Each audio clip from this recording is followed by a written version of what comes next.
Hey guys, welcome back to the channel. This is a story about what if Naruto demands his Heritage Council bashing. Before I start, please support for more amazing content, and do consider subscribing to my channel and share this video with your friends. This is written by Shadow12 and link in description and support writer. Let's start the video. He had failed. Failed to protect his loved ones. Failed to beat the one who had caused so much pain and destruction. Failed to beat Madara. The final battle had gone well at first. Naruto had killed Sasuke in the beginning, Sakura as well since she had betrayed everyone. It seemed that her fangirl side and apparent love for Sasuke had clouded her mind. Naruto had held his own against Madara without using the Kyuubi's chakra. Their attacks had been so powerful they leveled mountains, shattered trees and created huge craters. But when Naruto's friends appeared to help was when it had gone downhill. Madara had used Naruto's moment of distraction to his advantage. He had gotten behind everyone and silently killed them all. By the time a warning had left Naruto's mouth, they were gone. When he saw that every one of his friends, loved ones, and surrogate family were gone, he snapped. After all the years of abuse, neglect, and loneliness, Naruto had finally snapped, unleashing every ounce of the fox's chakra he had. And with one massive Raisin Shuriken he had destroyed every inch of Madara, and the result was one huge crater outclassing any he had seen, and imagine the crater that was Konoha after Pain's invasion times 3. And now, standing in the shattered remains of Konoha was Naruto Uzumaki Namikaze, the bodies of his friends laying at his feet. Shikamaru, Choji, Ino, Kiba, Hinata, Shino, Niji, Tenten, Lee, Kakashi, Kurenai, Guy, Shizen, Tsunade, even little Tonton, all of them gone. The young man stared at them with tear-filled eyes before all the fatigue and mental exhaustion took their toll on him, and he passed out. Naruto's mindscape. Now standing in front of the cage that housed the Kyuubi, Naruto just stared blankly ahead. The giant fox just stared at her. Yes, the Kyuubi is a girl in this, jailer sadly, before softly speaking, "Hey kid, how you holding up?" Naruto just stared at the fox blankly before falling to his knees and bursting into tears. They're all gone. Every one of them. He sobbed. The fox just sighed sadly and said, "Yeah, I saw, and for what it's worth I know how you feel," she said in an equally sad voice. Naruto's head snapped up and his eyes quickly from teary and sad to angry while a crease appeared on his brow. "How do you know what it feels like to lose those precious to you? All you are is a being made of chakra. So tell me, how is it you know how I'm feeling as you've never cared before?" he shouted. Kyuubi just kept staring at him, the same sad look on her face before replying, "Yes, I do know how it feels. I lost my best friend on the night of my attack. And before you ask who, it was your mother." If Naruto's jaw could have reached the ground, it would be 10 feet under, as he just stared at Kyuubi in disbelieving shock. "Huh!" was all that he could say. Kyuubi let out a snort of amusement at that. "Don't be so surprised, kid. Your mother and I were good friends, though I'll admit that we were at odds at times, but good friends nonetheless." Naruto just kept staring at Kyuubi. He couldn't believe it. First he loses all his friends, and now here the great Kyuubi no Yoko told him that he doesn't know Kyuubi is a girl yet, knew his mother. He thought the fox had called him here to boast that he couldn't kill Madara without its help and that he was powerless since he couldn't save his friends in the end. Then make him feel down by rubbing his failures in his face shtick. But the fox had instead asked how he was feeling and told him that it knew his mother. Yeah, who wouldn't be shocked after that? Pulling himself together, he asked, "Why are you telling me this now? And why aren't you acting like you usually do? Usually you'd be rubbing my failures in my face by now." "The reason I'm telling you this now and why I'm not acting as I usually am is because, well, I was in a genjutsu. It only wore off when you killed that bastard Uchiha," she said with a bit of anger at the end. "Okay," Naruto blinked. "You got any more secrets I should probably know?" Kyuubi smiled a bit at this. "If it was possible, well, for one, I was sealed in your mother before you. I'm part of another being called the Jubi, 10 Tails. I love pranks. My name is Akane. I have a human form. Oh, and while we're on that topic, I'm female," she finished with a smirk at seeing Naruto's face at the end. Naruto, who had become more and more shocked with each revelation, jaw dropped to the floor at the last comment. "But we're off of the reason why I called you here," Akane said, getting to business. "I can help you save your friends from this fate." Naruto's eyes narrowed at the vixen when he heard this. "Oh? And how exactly can you do that?" "I can send you back, to correct the timeline," she explained. "I'm sensing that there's a catch somewhere." The fox nodded. "The catch is that you would have to remove a quarter of the seal to let enough of my chakra out so I can work this jutsu, and that you could possibly develop more fox-like traits," she explained. Meanwhile, Naruto was thinking it all over. He could save his friends and correct the mistakes he made in the past, but he would have to remove part of the seal that held the Kyuubi in place. He had to ask about the fox traits, though. "Could you explain what you mean by fox-like traits?" "Well, your senses of smell, hearing, and sight could be enhanced," Akane explained. Naruto added those into his thoughts and found that the pros far outweighed the cons and responded with his decision. Alright, let's do this, he said, approaching the cage. Alright, but this will hurt a lot. I don't care if I can save my friends, then it's worth it, he said, tearing off a corner of the seal. The next thing he knew was that he was in unbearable pain. Kyuubi's chakra had begun to surround him the instant he had torn the seal. Barely a minute after he had done so, the pain became too much and his world went black. Chapter 1. Naruto groggily opened his eyes and immediately shut them again due to the sunlight streaming through the window. Wait, window, he thought. Slowly reopening his eyes, he turned and saw that it was indeed a window that was letting the sunlight through. Looking past it, he saw the Hokage monument in the distance that made his eyes widen. The last time he saw that was before Madara and his army had destroyed it in the war. That was one hell of a dream, he thought, rubbing the sleep out of his eyes. That wasn't a dream, Kit, he heard. Naruto's head snapped up and he quickly did a quick scan of the room and saw that no one was there. Kyuubi, he shakily thought back. Oh, come on, Naruto, you know my name. Kyuubi is just a title, she said with mirth in her voice. That wasn't a dream? You really sent yous back in time? He asked. Yep, and if I remember right, we're back to the day off that you had before team assignments, Akane said happily, while Naruto tried to get up but found that he couldn't move properly and fell flat on the floor. Akane, why can't I move right? He asked, getting up only to fall again. Akane took a look through Naruto's eyes and almost burst out laughing at what she saw. It looked like every movement he made it look like it was the movements of a bigger and older person. I'd say that your muscles are trying to move like they did when you were older, instead of being the way they were when you were 13, she said, trying to keep her laughter under control and utterly failing when Naruto fell face first and hit his head against the wall of his room. Haha.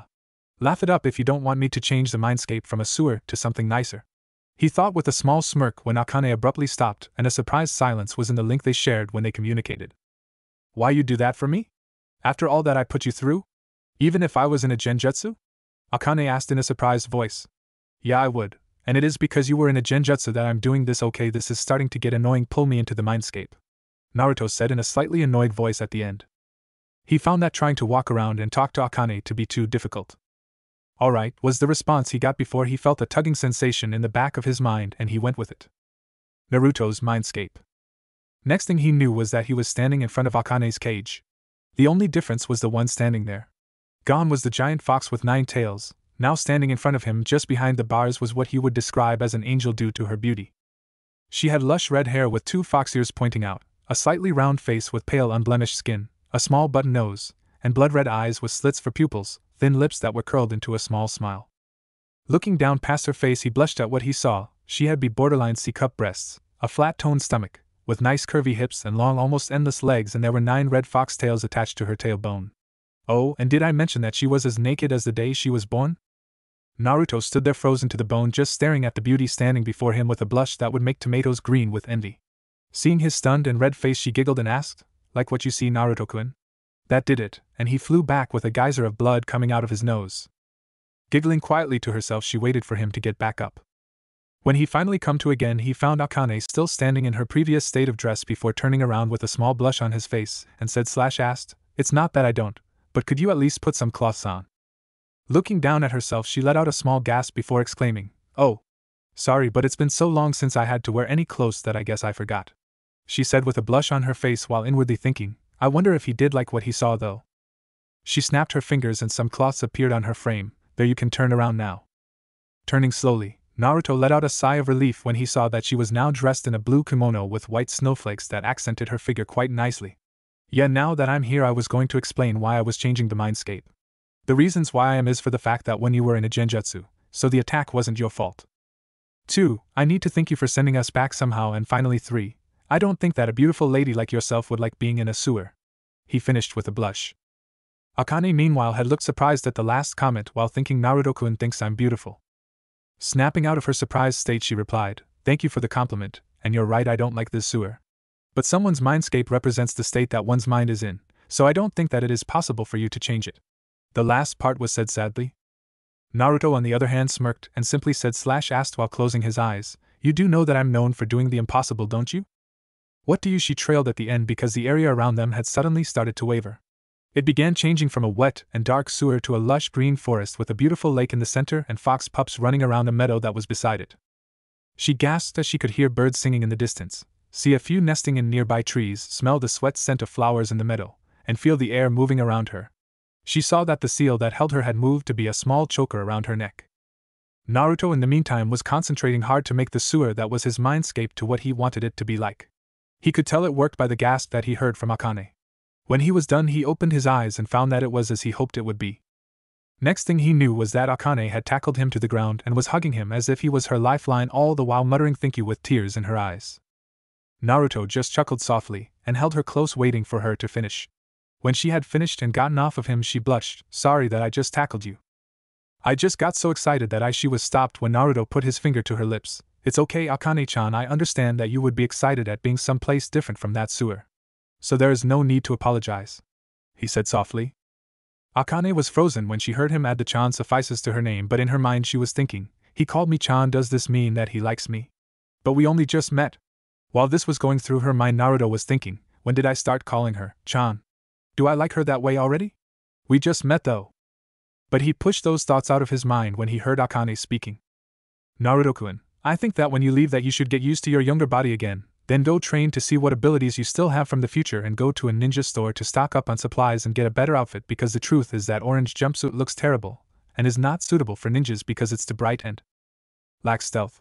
Naruto just sighed at her before replying, yeah, I guess I'd better get a new outfit. I never liked the thing anyway, so I guess it's time to change my look, he said, and it was the truth. It was the only thing that the shopkeepers would sell him at a far price, but he wasn't going to spoil Akane's mood with that information. He stood up and said, well, I guess I'd better go and get used to my body, then go and do the rest of what needs to be done.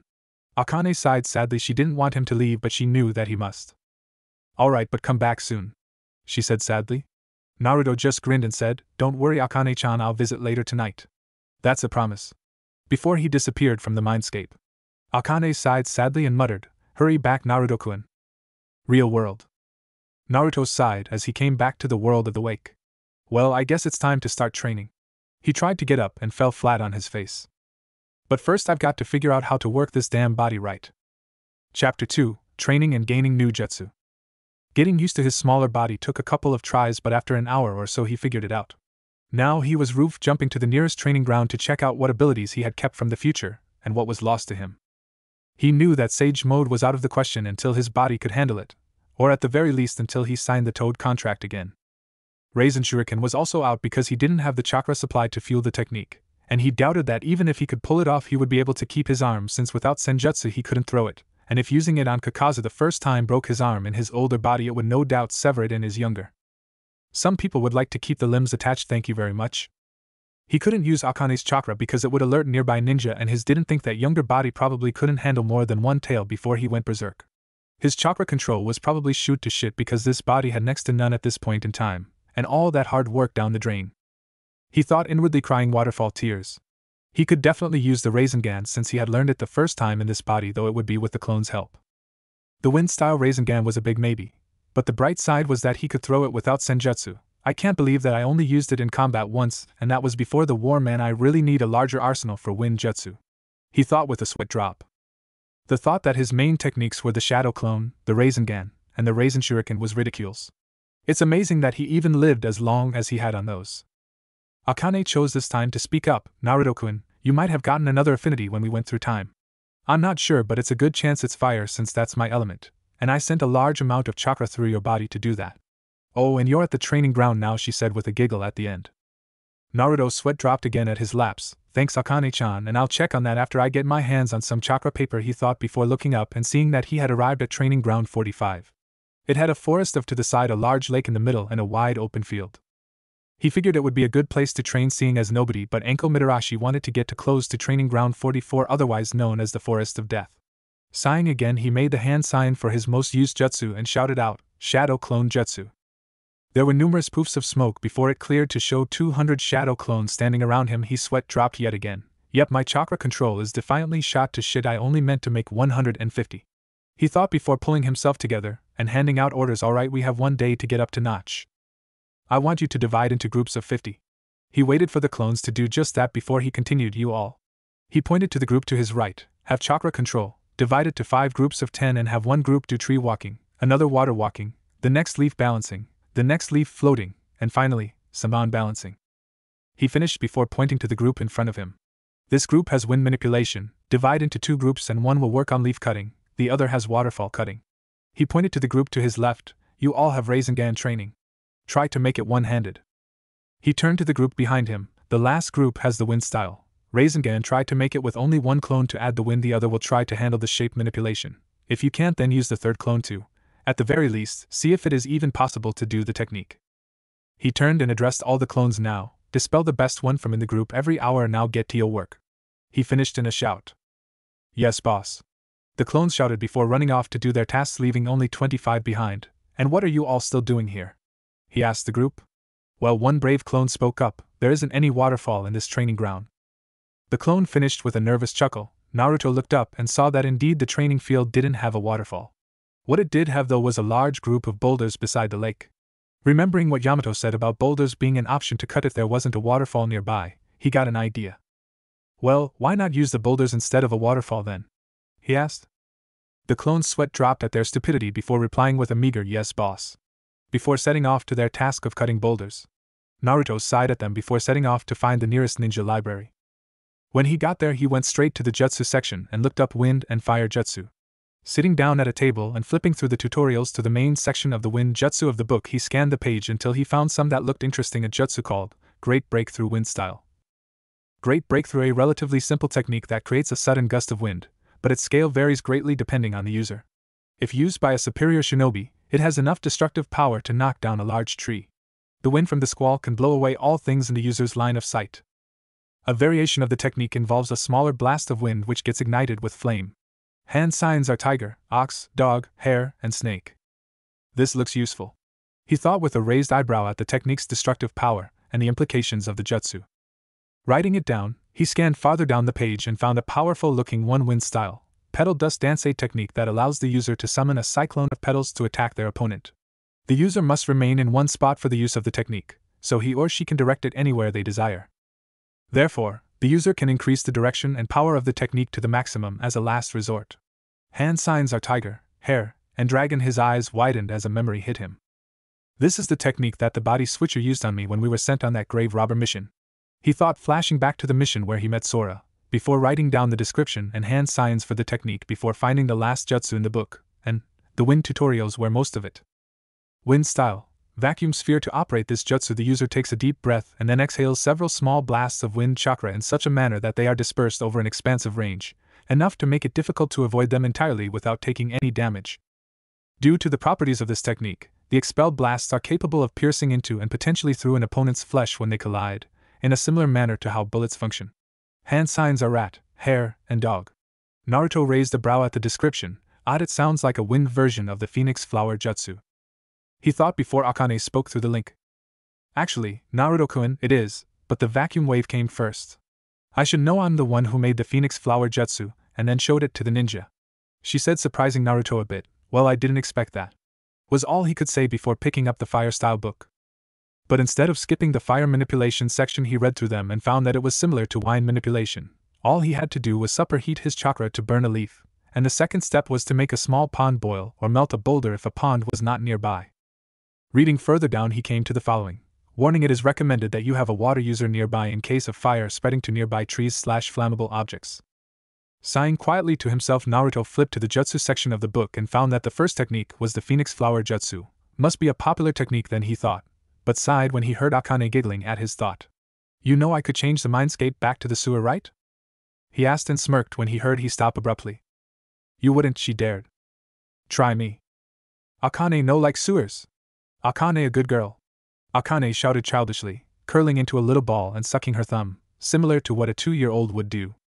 Naruto's sweat dropped. Okay, I was joking, Akane-chan, just calm down, he said to her. She instantly stopped and pouted. You're no fun, Naruto-kun, she said before cutting the link. Naruto sighed again at her antics before reading the description of the jutsu. Fire style. Phoenix flower jutsu, a technique that creates a volley of small fireballs, which are sent flying in an unpredictable manner, assaulting the enemy. In addition, the flames are controlled with chakra, so avoiding them all is extremely difficult. Shuriken can also be concealed within the flames, creating an unexpected secondary surprise attack.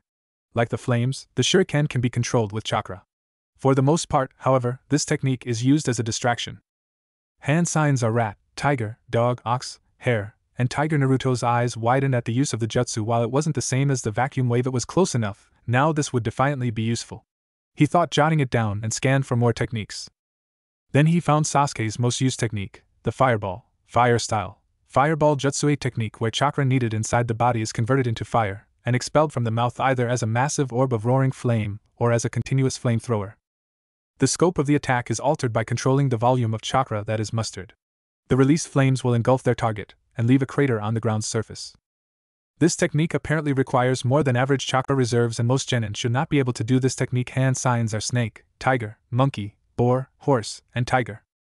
And most genin don't have the chakra reserves of Kaigaether. He thought with a smirk before it fell, then became a wide grin when the first memories of his clones came to him. The good news was that he could still do the Rasengan with the clone's help and the wind style. Rasengan could be made with only one clone and could throw it. But the bad news was that wind manipulation and chakra control groups hadn't made much progress. They could cut half the leaf, and a quarter of the boulders, but not much further than that, and the control groups could get up the tree, and could walk on water, but the leaf balancers and floaters couldn't get it right yet. Neither could the Samban balancers. The damn needles kept flying off in different directions. Well, one more jutsu and then to the shopping, he thought while he wrote down the technique. Looking further into the book, he found a really powerful technique. He quickly scanned through the description and smirked before writing it down, folding the paper, pocketing it, and left, heading to the one store that he knew would give him service. Chapter 3, Training Gear, and a Big Surprise. Naruto smiled as he stood outside the 10 Points weapon shop. A small shop Tenten and her family owned. It looked small, but on the inside it was absolutely huge. Inside, the walls were lined with shelves and shelves of kunai, shuriken, ninja wire, swords, and just about any bladed weapon you could think of. But what few knew, and even fewer lived to tell, was that the entire shop was covered with enlargement seals.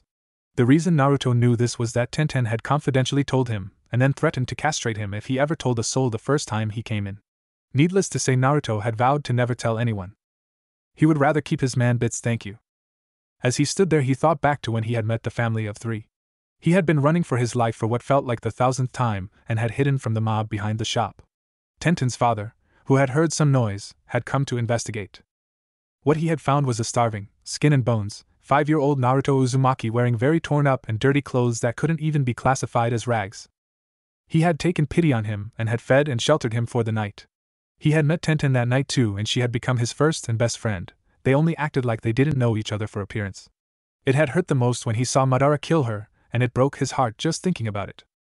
He found that his chakra control had improved to the point to where the clones could balance a leaf on their hands and forearms, but nowhere else. The Samban balance was better, meaning that the clones could now balance a needle on 3 of their fingers, and the Rasengan took more time to do one-handed than with the clone, but it was improving. The wind manipulation was going well too. They were able to cut the leaves all the way through with their chakra now, and had moved to the boulders, which could now be cut halfway through. Sighing to himself, he walked into the 10 Points, and immediately knew something was not right. The entire shop was deathly quiet. Nothing moved, and you could have heard a pin drop. It unnerved him. He almost jumped out of his skin when a hand was placed firmly on his shoulder. Turning slowly, he found that the hand belonged to Tenten. Said girl had an aurora of death around her, and Naruto swore that he could see the Shinigami hovering above her.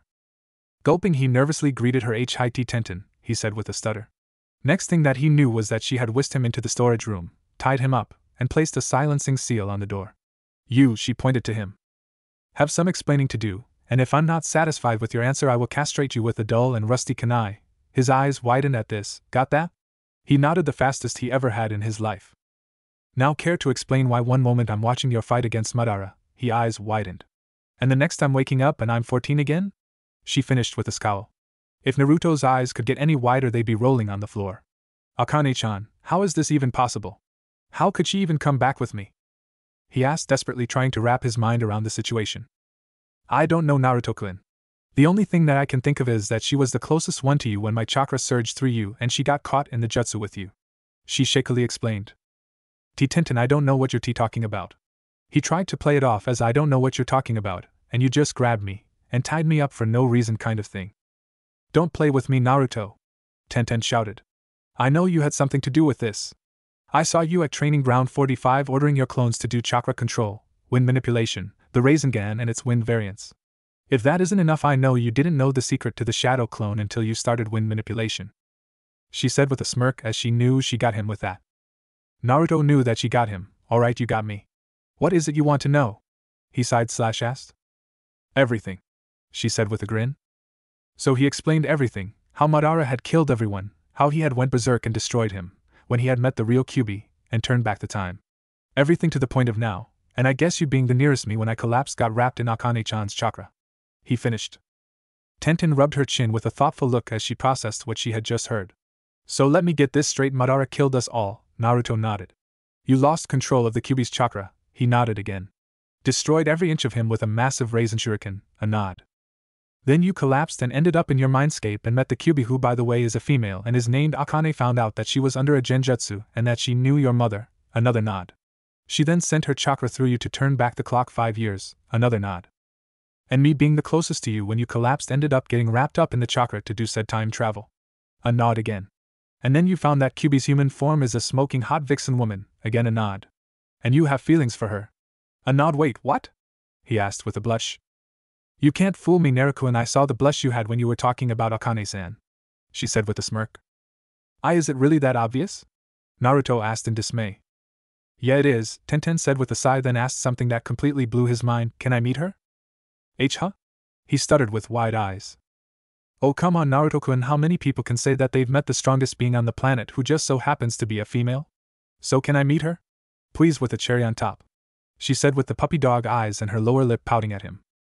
I must resist the look, but it's so cute, and oh, I must resist the look. He thought, desperately trying to resist her look. He was having relative success until Tenten added tears to her eyes. No, not the teary eyes. He thought, crying anime tears as his defenses fell and he gave in. All right, just untie me first, these ropes are a little tight, he said in pain at the last bit. Oh sorry, she said, smiling sheepishly and undoing the ropes. After she had untied them, Naruto got up. All right, I'll let you meet her. Tenten smiled brightly at that. But not here. Walk with me to training ground 45 after I've restocked my supplies and gotten a better outfit, then I'll let you meet her, okay? He said / asked quickly, seeing her expression go from happy to dangerous then to contemplative, in a matter of seconds. Sighing to herself, she asked, that's probably the best I'm going to get, isn't it? Pretty much, yeah, Naruto said with a smirk. Oh, alright. Just hurry up, Tenten said with dangerous expression, ripping the silencing seal off the door and letting him out. Okay, he said quickly, jumping out of the closet, grabbing 4 sets of kunai, and 5 sets of shuriken before turning and heading to the clothing section. Grabbing some that caught his interest, he headed to the changing room. Setting his equipment down on the bench beside them, he entered and changed into the new clothes. Wow, Tenten said with a blush staining her face and some blood dripping from her nose when she caught sight of Naruto in his new outfit. What he was wearing was a skin-tight, fishnet shirt that showed his developing muscles and six-pack abs, black Ambu-style pants that stopped about mid-calf and had tape going from where they stopped down to his feet that were in black shinobi sandals, fingerless gloves that had a metal plate on them, similar to Kakashi's. He had changed the cloth to his headband to black, similar to his Shippuden one. As she got a closer look at him, her thoughts went into perverted territory. Even Akane, who had been a blushing mess when she had heard Naruto's semi-confession of having feelings for her, was having trouble controlling her blush and thoughts at Naruto's new look. Wait, do I even like him that way? She asked herself. As she was having her inner conflicts, Naruto had moved to Tenten and was waving his hand in front of her face. Hello, Konoha, to Tenten, are you there? He asked, snapping his fingers in front of her face. Huh? She asked, coming out of her daze and blushing even more when she saw how close Naruto was to her. I asked if you okay? He said with concern visible in his eyes. Oh, why yeah, I'm fine, she stuttered. Good, he said, leaning back with a smile before he turned a bit nervous. Tenten, where do you keep the chakra paper? Akane said that I might have gained a secondary element, and I check if I did. He said, a bit sheepishly, rubbing the back of his neck, creating an image that Tenten squealed kawaii at in her mind. Tenten somehow pulled herself together to reply, if a bit shakily, I was just about to get them when you walked in. She walked back into the storage room. Naruto sighed as she walked back out with a couple of packages of chakra paper, and, in this story, they're sold in packs, and proceeded to place them on a nearby empty shelf, leaving one out for both him and her. Seeing the extra pack out, Naruto was about to ask when she answered for him. What? Can I train in my elements too? I mean, if you gained another affinity I could have too, you know. She is right, Naruto, and she could have also gained a secondary element, but it would probably be weaker than yours, seeing as she wasn't the target for the jutsu, Akane said through the link. Naruto's eyes widened at this before sighing and saying in a quiet voice, I guess we might as well see if you did then, Tenten. Akane-chan says that it's a possibility. Much to Tenten's joy. Alright, let me just ring this up and then we'll be on our way, she said excitedly, walking over to behind the register and ringing up his total. Alright, your total is 747.39 yen. I don't know how much that really is, so I just put down a number. Naruto sighed, paying for his purchase.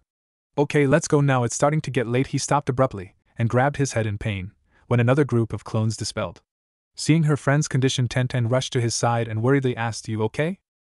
"Yeah, I'm fine, just too many clones dispelling at once is all," Naruto said before muttering something that Tenten thought sounded like stupid clones and their pranks, causing her to giggle. When asked about it, she said, "Nothing, just thought of something funny," through barely held giggles.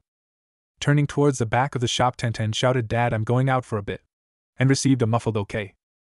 With that, they walked out. Training grounds. "Okay, we're here," Naruto said, walking on to the training ground. Tenten, seeing the shadow clones still training in their respectable tasks, whistled. "That's not as many as I've seen you make, but it's still impressive," she complimented. "You should have seen it before the last 3 groups dispelled. Now we're here for a reason, aren't we?" Naruto began with a smirk but finished with a serious expression as both he and Tenten took out a slip of chakra paper. "You go first, Naruto. I know what they do, but I've never seen it before except with my earth nature," Tenten said. Naruto nodded, pushing his chakra into it. What happened was a bit of a surprise. The paper splitting wasn't, nor was one half being burnt to a crisp. What was surprising was that the last split in half again, and the top piece crinkled into a small ball, and the bottom got so soggy that it was basically mush. How is that possible? I expected the wind and fire, but not the lightning and water. Akane-chan, how is it that I have 4 affinities? He said / asked, and then thought to Tenten and then Akane. I don't know, Tenten said in disbelief. I thought that this might happen. Akane said more to herself than to Naruto, but he still heard her. What do you mean? Sighing to herself, she began explaining. What I meant was that I thought that your chakra reserve would increase to the point that you would get your parents' affinities, as your mother had water and your father had lightning. She finished. So the fact that my chakra control is shot is that my reserve increased, not that my body has none at this point in time, he asked. Not entirely, but mostly it's the fact that at the moment your chakra control sucks, she said with a giggle. A vein popped on Naruto's head and his eyebrows started twitching in annoyance. Breathing deep to calm himself, he turned to Tenten, who had looked at him for an explanation. Sighing to himself, he explained, Akane-chan says that the reason I have 4 natures instead of 2 is that my reserves increase so much that I gain both my parents' natures, mom being water, dad the lightning. Right, she said in an amazed voice before something clicked. Hey Naruto-kun, could the same have happened to me? She asked, making his eyes widen. Before you ask, yes, it's possible, slim, but possible, and that her chakra reserves could now rival yours when you were this age, now not counting. Akane said. Akane-chan says that it is slim but not impossible, and that your reserves could rival mine when I was originally 13. That was close to Kage level, so looks like you got some control training to do, Naruto told her with a smirk, making her groan. Well, we'll worry about that later. Let's take a look, Naruto said, making her nod before pushing chakra into the paper. What happened was another surprise. It split in half. One half crumbled, the other split again. One part got soggy and the other burned to ashes. Okay, so that's earth, fire, wind, and water. My dad has water, Akane gave me fire, earth was my original, and I'm guessing that my mom gave me wind. It looks like your earth and wind are strongest though, seeing as the wind happened twice and there's nothing left of the earth but dust, Naruto said. He began to think out loud when something crossed his mind. If her reserves are large enough, what's stopping me from? What was that? Tenten interrupted. I was just thinking that since your reserves are large enough, I could teach you the shadow clone jutsu, he explained with a wide grin that Tenten quickly mirrored when she got his line of thought. Please Naruto-kun, teach me the shadow clone. It'll make training so much easier, she all but demanded. I was going to anyway, Tenten-chan. Since we're in this together, we need to get as strong as we can, as fast as we can. Because I am not letting you all die again, Naruto said with a determined fire burning in his eyes. Tenten, however, blushed when she heard the suffix added to her name, a fact that Naruto missed, but Akane noticed, since when he called me /her Tenten-chan. They both thought, one with a blush, the other with a slight growl. Naruto, of course, was as oblivious as ever. Naruto-kun, can we get on with the lesson, please? Akane said in a sickly sweet voice that could melt ice. Why yes, Akane-chan, he thought nervously. Right, listen carefully, Tenten, he said, snapping her out of her thoughts, as he started to explain the jutsu and its workings. An hour later. So that's how the shadow clone jutsu works, he finished explaining. He looked over to see Tenten with wide eyes and her mouth wide open. You know, if you don't close your mouth, you'll catch flies in it. That snapped her out of her surprised state. That was surprising, Naruto-kun. You actually went into detail and explained things that even I didn't know about the jutsu. How do you find all that out? She asked. Naruto snorted. You do know how I graduated, right? He asked rhetorically. Oh right, sorry, she said sheepishly. It's alright, besides you know I'm smarter than I look. I know, she sighed sadly, remembering how they had met. Now how about giving the jutsu a try? He asked. Yeah, she said, pounding her fist into her open hand. Putting her hand in the cross seal, she shouted out, Shadow Clone Jutsu. There were numerous poofs of smoke, and when it cleared, all they could do was stare. This was unexpected. Chapter 4: Meetings, Training, and Feelings. This was unexpected, Naruto said in disbelief as he stared at the numerous Tenten standing in the field. There were 150 of them. No shit, Sherlock. One of the Naruto clones who had stopped training to view the event said. Growing a tick mark, Naruto hit it over the head and dispelled it, gaining its knowledge. Tenten, who had been staring at her copy, snapped out of her state at the sound of the clone dispelling. I made this many and don't even feel winded, she said in a shocked voice. Yeah, your reserves are defiantly rivaling mine when I was originally 13. Naruto said with a chuckle, but then turned serious. Now it's my turn, he said, putting his hands in his favorite seal, Shadow Clone Jutsu. He shouted, creating 100 of his own. Attention! A clone shouted, snapping into a salute, and all the clones, Tentens too, mimicked it. Sweat dropping at their clones' antics, Naruto started handing out orders. All right, everyone, we have a lot of training to do and a short time to do it in. He started. I need you all to divide into groups of 25 each and pair up with a group of Tenten's clones. He waited for them to do so. Group 1. He pointed to the group of the pair's clones on the left. We'll start Tenten on her wind manipulation and then join in with my own. We need it as strong as we can possibly get it. He pointed to the group in front. Group 2 will start with the wind jutsus that we picked up earlier. He turned to the group on the right. Group 3 will start on fire manipulation. He turned to the group behind them. Group 4 will work on the fire jutsus. Turning to one of the groups of Tenten's clones, he said, Group 5 will work on Tenten's earth manipulation. He pointed to the last group of 25 Tenten, and Group 6 will work on chakra control. Start with the basics and then move to the more difficult ones. He turned to Tenten. Anything you want to add, Tenchan? He asked, getting a blush for the use of a nickname for her. Getting herself together, she replied, Not that I can think of, but keep the instructions simple for my clones, and to those working on earth manipulation, you know what to do, so no slacking off. She said at first to Naruto, then to his clones, and then to her clones, who all nodded. Naruto addressed all the clones. Now get to your work, he shouted, getting a yelled, Yes, boss, before they all set out on their tasks.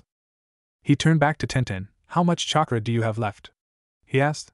She smirked and answered him, That wasn't even half my new reserve, she said a little smugly. Good, then make one more clone, he said, making another copy of himself. This got a raised eyebrow from her, but she complied nonetheless. He turned to the two clones. All right. You two will be going to the library to check out the basics for lightning and water manipulation. Then check for ninjutsu. Write each your own copy, then come back and dispel. Got all that?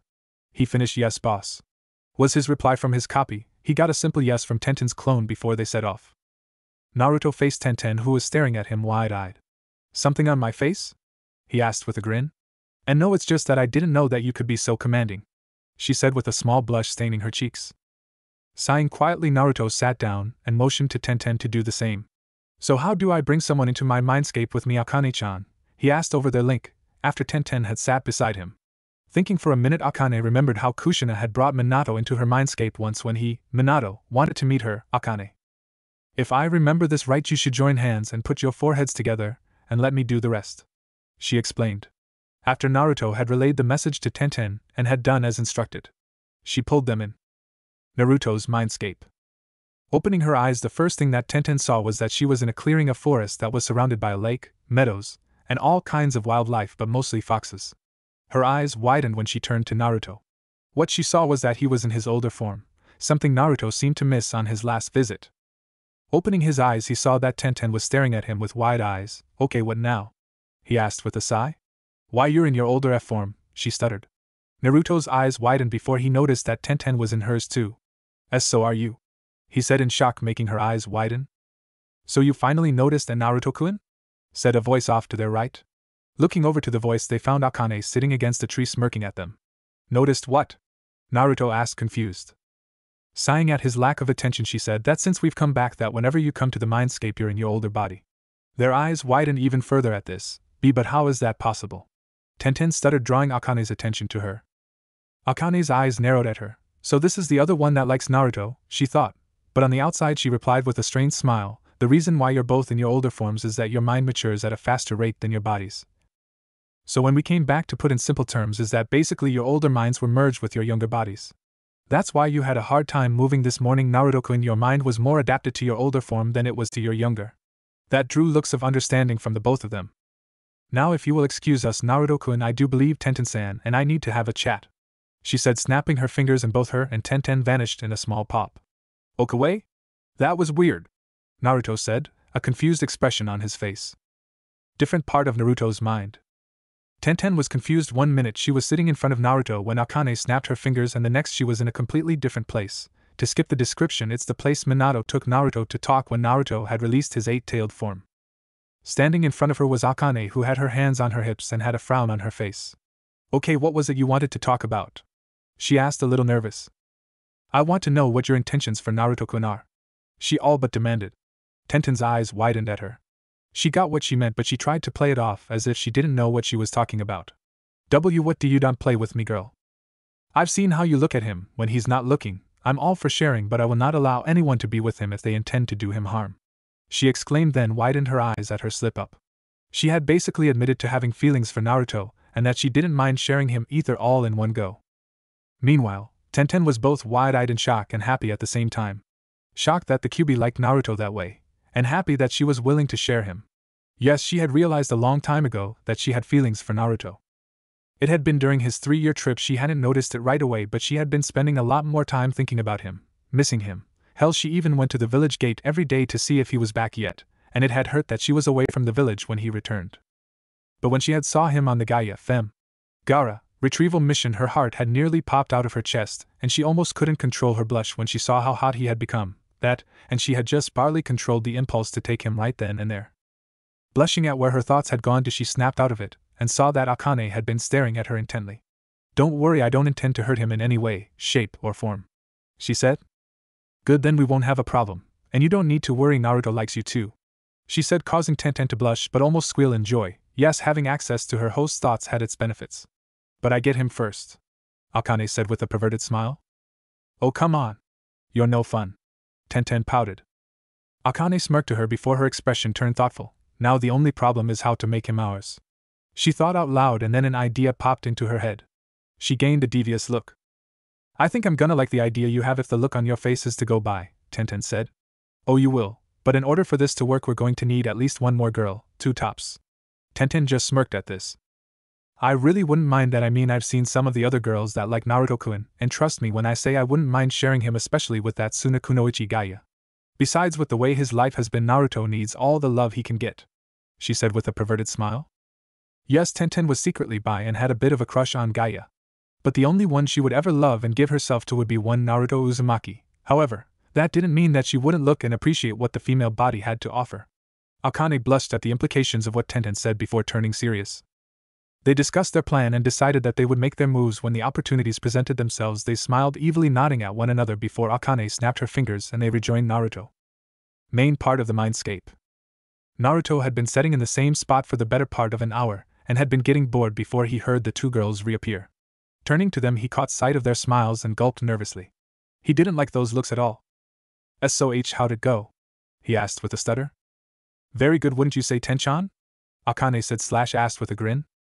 Oh yes, very, very good, Akane-chan, Tenten said with a grin of her own. Anything I need to know? Naruto asked. All in due time, Naruto-kun, Tenten said. I see. He sighed. We need to get back to training, Tenten. Yeah, I guess you're right. She turned to Akane. Well, Akane-chan, it was nice meeting you, and thank you for she said with a small blush and a wink. Yes, nice meeting you, and you are very welcome, Akane said with a wide grin, pushing them out of the seal. Outside the mindscape. Well, now that that's over with, we might as well start the physical training, Naruto said with a slight frown. Out of all the things that the shadow clones could do, it couldn't transfer physical abilities. Use the physical abilities of the original? Yes. Transfer new? No. Yeah, I guess, but they should have invented a seal to go with this jutsu, she said, trailing off slowly at the end when she saw Naruto's eyes steadily getting wider. When Tenten had said that, Naruto had gotten an idea. What if he could make a seal to switch the knowledge transference to physical transference? The answer was so simple yet so hard at the same time, because as to make the actual seal would take more talent than he currently had with seals. But hey, he wasn't an Uzumaki for nothing. Naruto suddenly jumped up, grabbed her and wrapped her in a hug and started to jump up and down wildly. Tenten. I could just kiss you, he shouted. Tenten meanwhile blushed with a small smile, and Akane just smirked. Now's my/her chance. They both thought as Tenten put her arms on Naruto's shoulders to stop him from jumping. and smashed her lips against his. Naruto's eyes widened when he felt her lips against his. Tenten was kissing him. He couldn't believe it. He had liked her for a while before the time jump but had never expected this to happen. But now he was confused. He knew he liked Akane too, and he didn't know what to do. One part of his mind was telling him that this was wrong and that he should stop this, but another was telling that part to shut the hell up and enjoy it. Naruto, being Naruto, listened to his instinct, which was the part that was telling the other to shut up and enjoy. So he leaned into it. Tenten was surprised when Naruto, who she was expecting to push her away, instead leaned in and started to move his lips in sync with her own. To her, she was in heaven. She was kissing the boy-no man of her dreams. Deciding to take this up a notch, Naruto parted his lips and licked her lower lip, asking for entrance. Tenten was surprised even more when she felt Naruto's tongue rubbing her lower lip and gladly let him in. In a battle of tongues, they explored each other's mouths. To Tenten's surprise, Naruto's mouth tasted not like ramen, like she had expected, but oranges and grapes mixed. To Naruto, Tenten's mouth tasted like cherries. Moaning, Tenten pulled away, earning a disappointed groan from Naruto. That was my first kiss," she shakily said.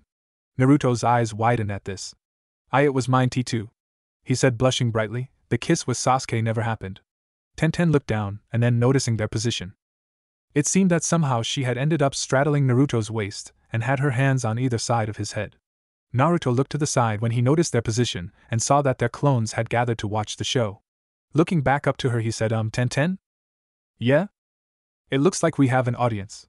Naruto gestured with his head to the gathered clones. She looked over to said clones, who seemed to realize that they had been spotted and rushed back to their tasks. You Tenten, see, could you get up? Not that I don't love to have a beautiful woman such as yourself on top of me, but this could cause unwanted problems if someone were to see us like this," Naruto said with a sheepish smile. Blushing at the compliment, Tenten sighed but complied. So, what does this make us now?" Naruto asked nervously, not sure what to do after all that. "This would make you my boyfriend. And before you ask, yes, Akane knows about your feelings toward her as well as me, and it goes the same for us towards you," Tenten said, smirking, she leaning in and whispered huskily into his ear. "Just to let you know, I don't mind sharing, and neither does she." Naruto's eyes widened for what felt like the 100th time today and asked inwardly, Akane-chan, is this true? There was a moment of silence before. "Yes, Naruto-kun, it is," Akane said quietly. "Then does this mean that you want to be with me as well?" "Why, yes," she stuttered shyly. Naruto couldn't believe that not only did he get not one but two super hot girlfriends, and all in one day too. Naturally, he did the only thing he could in this situation. He fainted due to an overloaded brain and a megawatt smile on his face. Later that night, after Naruto had regained consciousness, he couldn't stop smiling, even through the physical workout from hell that he put them through that day. Whenever they looked at each other, they would both have that shit-eating grin. It seemed the clones they had made to go to the library had seen fit to drop their jutsu lists at their respective homes and dispelled. Though the list seemed interesting, several lightning, water, and more fire jutsu for the both of them, there did not seem to be too many wind jutsu, seeing as was the rarest element, and Konoha didn't have that many users of said element. Even at the end of the day, they could say they were at the very least half as skilled as they were before the war, Naruto having several more jutsu down now than before, even more so, though they'd have to remember to ask either Gaia or Temari for some wind jutsu when the invasion was over. Naruto's face darkened at the thought of the invasion, the thing that had started most of his pain, losing his Gigi, Sasuke's defection, and him ultimately completing his Nindo. He had so many things to prevent: Sasuke getting the curse seal, Gigi dying, and now that he thought about it, Kakashi's favoritism, as that and seeing Naruto getting stronger had driven Sasuke over the edge. Overall, he and Tenten had a lot of hard work and training to do. Naruto had walked Tenten home to the 10 points, hand in hand, and she had left him after a fierce makeout session and a promise to meet up the next day, before walking inside with a small blush. All in all, a very productive day were his last thoughts before going to sleep, anticipating the next day. Chapter 5, Team Assignments and a Contract? Naruto woke up in a very good mood. Until he remembered what today was, that is, Team Assignment Day. He thought at the memories of what happened the first time around, and his mood soured even more. "Calm down, Naruto-kun, they'll get what's coming to them," Akane said, referring to his two future teammates. "Yeah, I guess. Hey, pull me in for a minute, Akane-chan." She raised a brow but did as asked. When he got there, he walked right up to her and pulled her down into a kiss that quickly turned into a fierce tongue duel. After a couple of minutes, he pulled back from a shocked and red-faced Akane. What was that for?" she asked breathlessly. "What, can't I kiss one of my girlfriends?" he asked with a grin. "And no, I mean, She was left a stuttering mess as he chuckled and put a figure to her lips to quiet her. "I was joking, don't take it so seriously, Akane-chan," he said softly. Blushing even more, she pouted at him. "You're no fun, Naruto-kun. Just for that I won't offer you the surprise that could solve your raisin shuriken problem, she said, turning away from him with a smirk. Naruto's eyes widened. Why you've found a way around the raisin shuriken? He shakily asked. Yep. But since you've seen fit to tease me I won't tell you, she said with her back still turned to him. Naruto got down on his knees and clasped his hands in front of his chest. Please Akane-chan, tell me. I'll do anything you ask. Quirking an eyebrow she turned to him. Anything? She asked. Yes, anything, he repeated with a pleading expression. Maybe if you, she bent down to whisper in his ear, kiss me again. His eyes widened before he pulled her down to him, claimed her lips with his and kissed her passionately yet again. You know, if you wanted another kiss all you had to do was ask, he said with a small grin after he had pulled back. I know, but I had to pay you back somehow after that, Akane said with a grin of her own. Akane-chan? Naruto started slowly. She indicated that she was listening. Did you really mean what you said about finding a way around my raisin shuriken problem? He asked somewhat excitedly. Yeah, I did, she said with a big grin. What is it? Akane stood in thought for a moment before speaking. As you know, you need a summoning contract to use Sage Mode, right? Naruto nodded. Well, what if I told you that a certain clan of summons had the same thing? His eyes nearly popped out of his head, and that I was the boss of said clan. He raised a shaking finger at her. Why, you mean that there's a Fox clan and that they have Sage Mode? He asked in an equally shaken voice. Yes, there is. The Toads are actually close allies with us, and they shared some of their techniques with us, Senjutsu being one of them. She finished with a smirk. Next thing she knew was that Naruto had tackled her, and was now raining her face in kisses, all the while saying thank you. Getting control of himself, he realized what he was doing and quickly got up, pulling Akane with him. Sorry, he said sheepishly. It's all right, Naruto-kun. I understand, she said with a chuckle. So are you willing to sign it? She asked before noticing his hesitant look. Yes, you could resign the Toad contract too, Akane said, rolling her eyes. How would that be possible? I thought that someone could only have one contract? He asked in confusion. Normally, yes, they could only have one, seeing as summonings are far and few between. But if one were to have two allied contracts and they agreed to have the same summoner, then it is possible to have more than one contract. And since I'm the boss of the Fox clan and I agree, you could defiantly have the Toad summons again, Akane explained to a now stunned Naruto. Said blonde's stunned look ever so slowly changed from stunned to a small smile, then to a shit-eating grin that could have been seen from space. Gathering her hands in his, Naruto got down on one knee. Akane-chan, have I ever told you how much I love you? Akane blushed a red that would make a tomato seem pale. And no, I don't think that you have. He raised an eyebrow. I haven't? Well, I'll just have to correct that mistake by saying it every day until I am worthy of your love, he said playfully. But getting back to business, yes, I will sign the contract for the Fox clan, he said back to serious mode. Very well then, Naruto, you know how to sign it, so I don't think that I have to explain that part. But this contract has a different seal sequence than the regular, Akane explained, getting her blush under control and summoning the contract to her side with a flick of a tail. Different seal sequence? Naruto asked. Yes. Even I don't know why. But I figure that it's because each tailed beast has a summoning clan and each seal sequence for their contracts differ from the norm. In truth, the Sage of Six Paths had decided the hand seals for the summoning clans of the tailed beasts were to be different than the normal contracts. The reasons not even the beasts themselves knew. Now sign the contract and I'll tell you the hand signs, Akane said, handing Naruto the large scroll. Unraveling it, Naruto noticed that he would be the first Fox summoner. Biting his thumb until it bled, he signed it. Then pressing his still bleeding thumb to each of his other fingers, he left an imprint of each of his fingers on the contract. Congratulations, Naruto-kun, you are now the first summoner of the Fox clan, she said with a proud smile. Now the hand signs are dog, horse, ox, horse, tiger, and fox, she said, showing him the last seal. It looked similar to the dragon seal, but the ring fingers were straight with the tips touching and the thumbs apart. Naruto nodded to her as a thought struck him. Hey, Akane-chan, would it be possible for Tenchan to sign it too? Yes, it would. In fact, I was hoping that you would ask. Because if she does want to sign, I'd be more than happy to accept her as my clan's second summoner, she said. Just as Naruto was about to say something, Akane interrupted, realizing the time. Naruto-kun, I'm sorry, but you need to get to the academy. You've been in here so long that you barely have time to get ready, she said, pushing him out of the mindscape. Outside the mindscape.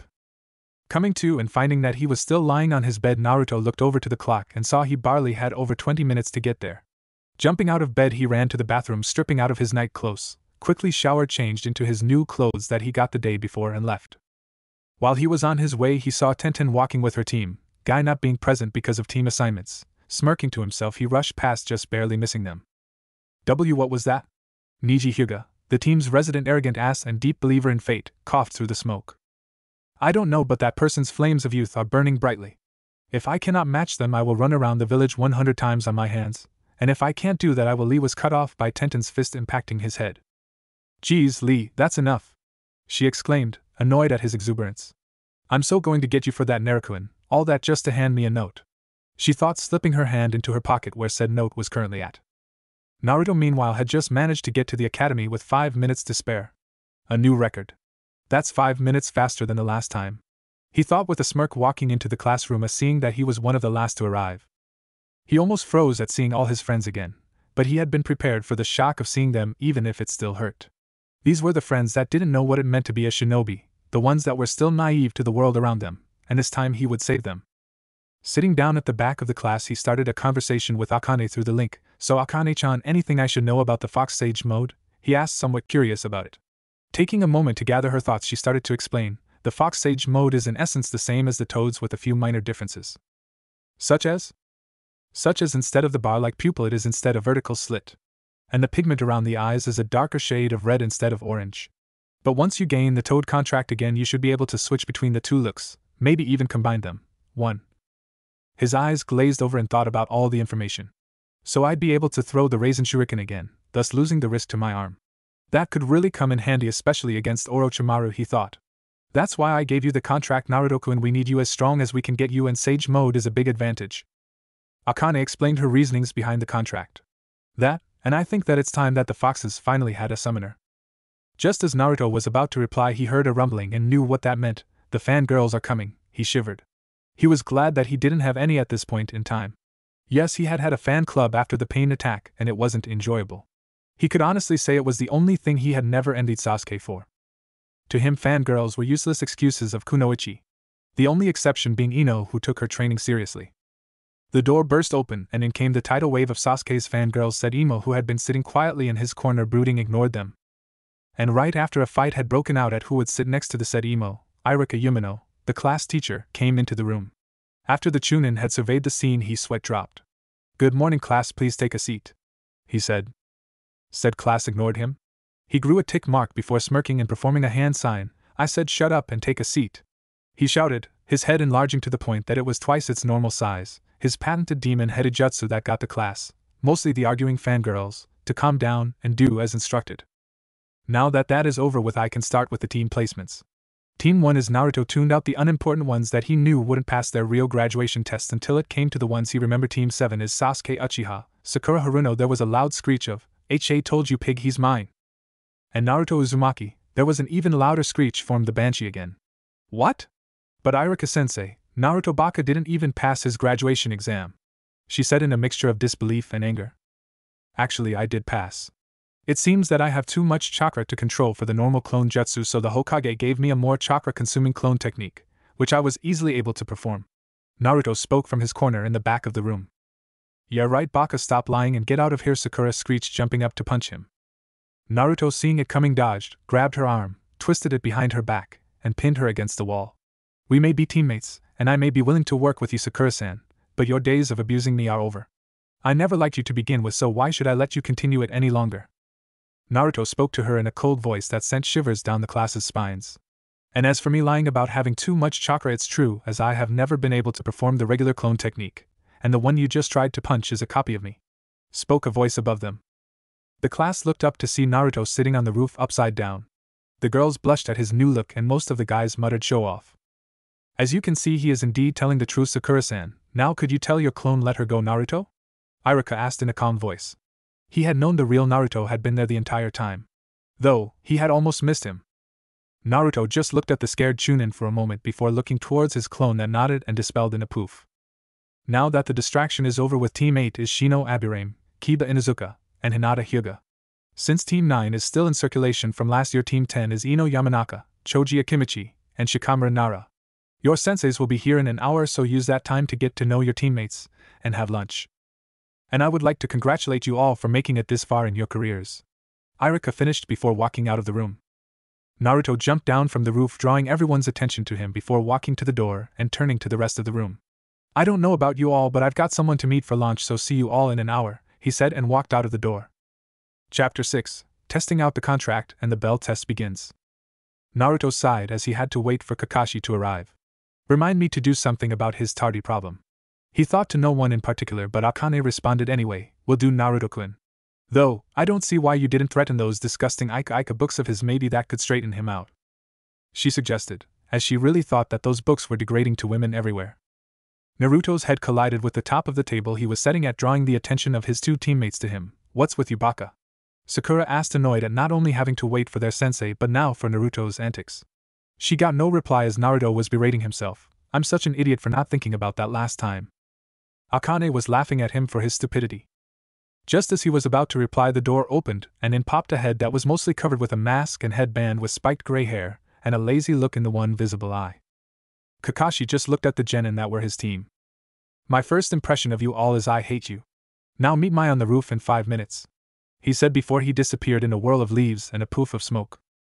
Naruto turned to the others. I like him already, he said with a small smile before disappearing in poof of smoke, signaling that he was a shadow clone. When Kakashi got to the roof, he was surprised to see that his blonde genin was already there, laying on his back staring at the sky. Well, this is a surprise. I didn't expect a genin to this fast, he said, drawing a smirk from the blonde. I was already here, Kakashi-sensei. The one you saw was just a shadow clone, he said to the jonin, who nodded in understanding.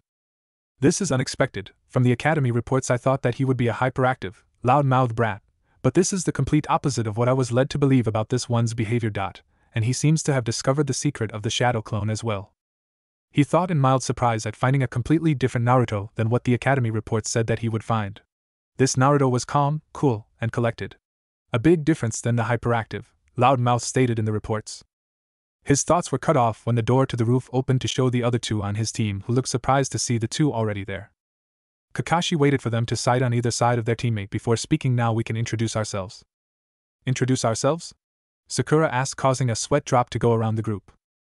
And she was said to be the smartest girl in the academy, they all thought. Yes, you know your likes, dislikes, and dreams for the future, he said. Maybe you could go first to show us what you mean, she said to him, making everyone's sweat drop again. Alright then. My name is Kakashi Hatake. My likes, my dislikes. Well, I have a lot of hobbies. My dream for the future, never really thought about it, he said, causing two of the genin to look at him questionably, and the third to just smile slightly in remembrance. Alright, you can go next, Pinky, Kakashi said, pointing to Sakura, whose eyebrow twitched slightly at the nickname. She calmed down to do her introduction. My name is Sakura Harino. My likes, she looks at Sasuke and giggles. My dreams for the future, she again looks to Sasuke, giggling again and blushes. And your dislikes? Kakashi asked, fearing for the worst. I know Pig and Naruto Baka, she screeched, causing everyone to cover their now ringing ears. Just I thought a fangirl, he thought with a shiver. Cutting his thoughts before they brought up bad memories, he pointed to Sasuke. Okay, Duckbutt's turn, he said, causing Naruto to snicker, Sasuke's eyebrows to twitch, and Sakura to glare at him for insulting her crush. My name is Sasuke Uchiha. I have few likes, and many dislikes, and my goal is to kill a certain man, Sasuke said in his flat tone, causing Naruto and Kakashi to sweat drop, and Sakura to think, he's so cool. I think I just lost 10 years off my life writing that. Just as I thought, a brooder who is probably arrogant, thinks of nothing but himself, and is too stuck on revenge to do anything else, Kakashi thought to himself with a sigh. And last, but not least, Blondie, he said, pointing to Naruto, who sighed before starting his introduction. My name's Naruto Uzumaki. My likes are ramen, training, my friends, and 2 certain people, he started, and heard Akane giggling to herself at the reference to Tenten and her. My dislikes are arrogant people, hypocrites, rapists, those who would harm those precious to me, and a certain book series, he said, glaring at Kakashi, who shivered and thought, I hope that he doesn't mean what I think he means. Hot spring country. And at a hot spring a certain pervert felt the same shiver go down his spine. Someone means to do my babies harm. I must stop them, but first I must finish my research, he thought before turning back to said research, i.e. peeping on women.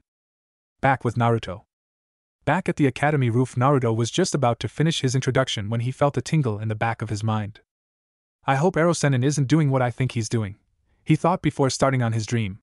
And my dreams for the future are to start a family with the women I love, to make my parents proud of me, and before you ask, Kakashi, yes, I know who they are, he said, jerking his head to the Hokage monument, more specifically the 4th's head, making Kakashi's eye widen before he continued. And to become Hokage, not because the people will respect me, but so I can protect the village and everyone in it, because to be Hokage it means that one must not only be prepared to protect, he must be prepared to lay down his life for not only the village and civilians, but for his solders as well. He finished with a determined fire in his eyes. His semi-speech had a few reactions, Sasuke's being eyes widening and thinking, maybe he isn't such a dope after all. Sakura's being nothing more than a simple humph, and Kakashi's eye widening even further. Not only does he know who his parents are, he defiantly knows what it means to be Hokage. He thought really surprised now. Pulling himself together, he spoke to his team. Now that's over, meet me tomorrow at Training Field 7 at 5 o'clock for your Genin test. He said, surprising the two who didn't know what he meant. But Kakashi-sensei, we already had our Genin tests, Sakura said in surprise. Actually, those were to see if you had what it takes to make the rank. He said, further surprising them. He turned to leave but stopped at the edge of the roof before turning back to them. Oh, don't eat anything near, you'll puke. Johnny, he said, disappearing in a cloud of smoke. Naruto sighed before getting up and turning towards his teammates. If I were you, I would eat a small breakfast and show up at 7 instead of 5, because if today was anything to go by, he'll probably be late by 2 hours again. He said, walking to the edge of the roof and jumping to the ground, and walked off. Training ground 45. 10 minutes later. Tenten sighed as she leaned against a tree at the training ground. Where is he? He said that right after he got done with his team meeting that he would be here. I wonder what the surprise is though, she thought with a bit of anticipation at the end. When she had met Naruto for lunch that afternoon, he had said that both he and Akane had a surprise for her, and she had been wondering what it was all day since then. She sighed again, this time in relief, when she saw Naruto land in front of her. Finally, I've been waiting for 10 minutes, she said, annoyed. Sorry, Tenchan, Kakashi was later than I expected, Naruto said sheepishly, rubbing the back of his head. Alright, but what's this surprise you said that you had for me? She asked, a little excited. Naruto nodded, bit his thumb hard enough to draw blood, and began going through a set of hand signs, the last looking strange to her. When he was done, he slammed his hand down on the ground and yelled, summoning jutsu. There was a poof of smoke, and when it cleared, it showed Akane standing in front of them. Looking around, she had a confused look on her face until she saw Naruto standing beside a surprised-looking Tenten. How'd I get out of the seal? She asked shakily. Akane-chan, you had me sign the Fox contract, right? Naruto asked with a smirk. Yeah, she said, confused. And you're the boss of said contract, aren't you? Again she nodded. Yes, but I don't know how that. Oh, now I get it. You're saying that since I'm the boss of the Fox clan, you can summon me when you want, thus bypassing the seal, she said with a look of realization that slowly turned into a wide grin before it turned into a small frown. But do you realize how dangerous that could have been? What if the seal failed when I was summoned? She asked, looking at Naruto worriedly, like he was gonna drop dead any minute. Akane-chan, there's no chance of that happening, because with the seal still working, you and your chakra goes back there when you cancel it out. So there's no risk of the seal failing when I let you out, because even with you out of it, there's still some of your chakra left in it. Right now, I'd say that you have about 7 tails of your power, as that's all I meant to summon, so there's at least 2 tails worth of your chakra still in the seal keeping me alive.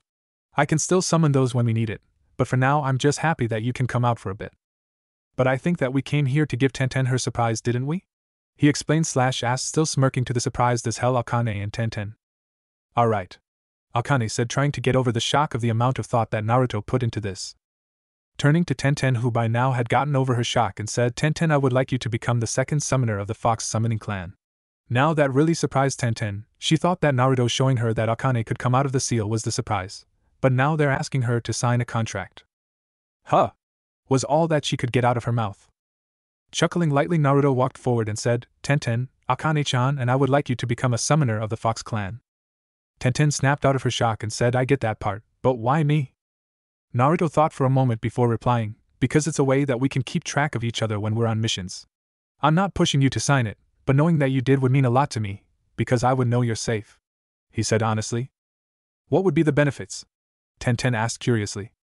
Akane took over from there. Aside from what Naruto just told you, there would be a personal summons, who should be the first you do summon, which would be like what Gamakichi and Gamatatsu were to Naruto, basically your combination attacks and your messengers. Then there's the boss summons, that being me, will help you if you need them for battles. The reason I offered this to Naruto was so that he could use Sage Mode again, seeing as we have the same thing, minus some differences, and once you turn 16 again we'll offer you Sage training since Naruto doesn't need to, having gone through it once already. Tenten looked to be thinking it over before she decided her answer. Alright, I'll sign it. And so she did, though she asked why it was a different set of hand signs when they explained them, and she got the same answer Naruto did. Let's try this out now, she said, biting her thumb to draw blood. After going through the hand signs, she slammed her hand on the ground and yelled out, summoning jutsu. There was a poof of smoke, and they saw a small black fox with brown eyes, and 2 bushy white tip tails. The fox looked around in confusion before its eyes landed on Akane, and it bowed to her and said in a feminine voice, "Kyubi-sama, what is the service you ask of me?" Naruto and Tenten raised a brow at that while Akane's sweat dropped. "It wasn't me who summoned you, Akira. It was one of our new summoners," Akane said to the now named Akira. "I see," was all she said before turning to the others too. "Which of you two was it who summoned me?" Akira asked curiously. Tenten raised her hand a little shakily. "I did," she said. Akira looked her over before asking, "Why is it you summoned me?" "A couple of reasons, actually. The first was to see if I actually could summon, and the second was to get my personal summons, and if I heard right from Akane-chan would be the first fox I summoned, which would be you, I guess." Tenten explained a little sheepish at the end, causing Akira's eyes to widen, and she turned to Akane, who gave an affirmative nod. At Akane's nod of confirmation, Akira yipped in joy, bounded up Tenten's shoulder, and started licking her cheek. Her actions caused Tenten to giggle slightly because it tickled, and Naruto and Akane to sweat drop. "Oh, okay, what's that about?" Naruto asked Akane, who giggled at Akira's affection towards Tenten. "Akira-chan has always wanted a summoner, and now that she has one, I guess that she can't control herself," she said. "How do you know Akira then, Akane-chan?" Naruto asked. He was wondering about the relation between the two. Akane took her eye off of the duo to answer. "Akira's my little sister," she said sheepishly. "Huh?" Naruto asked. "Well, not by blood, but we're close enough to be sisters," Akane said. Then she saw Naruto's confused look. "Remember, Naruto-kun, I don't have any blood relatives other than the other tailed beasts, because we were once part of another beast." "Oh, okay, but do each of the tailed beasts have genders, or is it just you?" Naruto asked, really curious now. "Every tailed beast is female," Akane said, smirking. Naruto's eyes widened to comical proportions and his jaw dropped.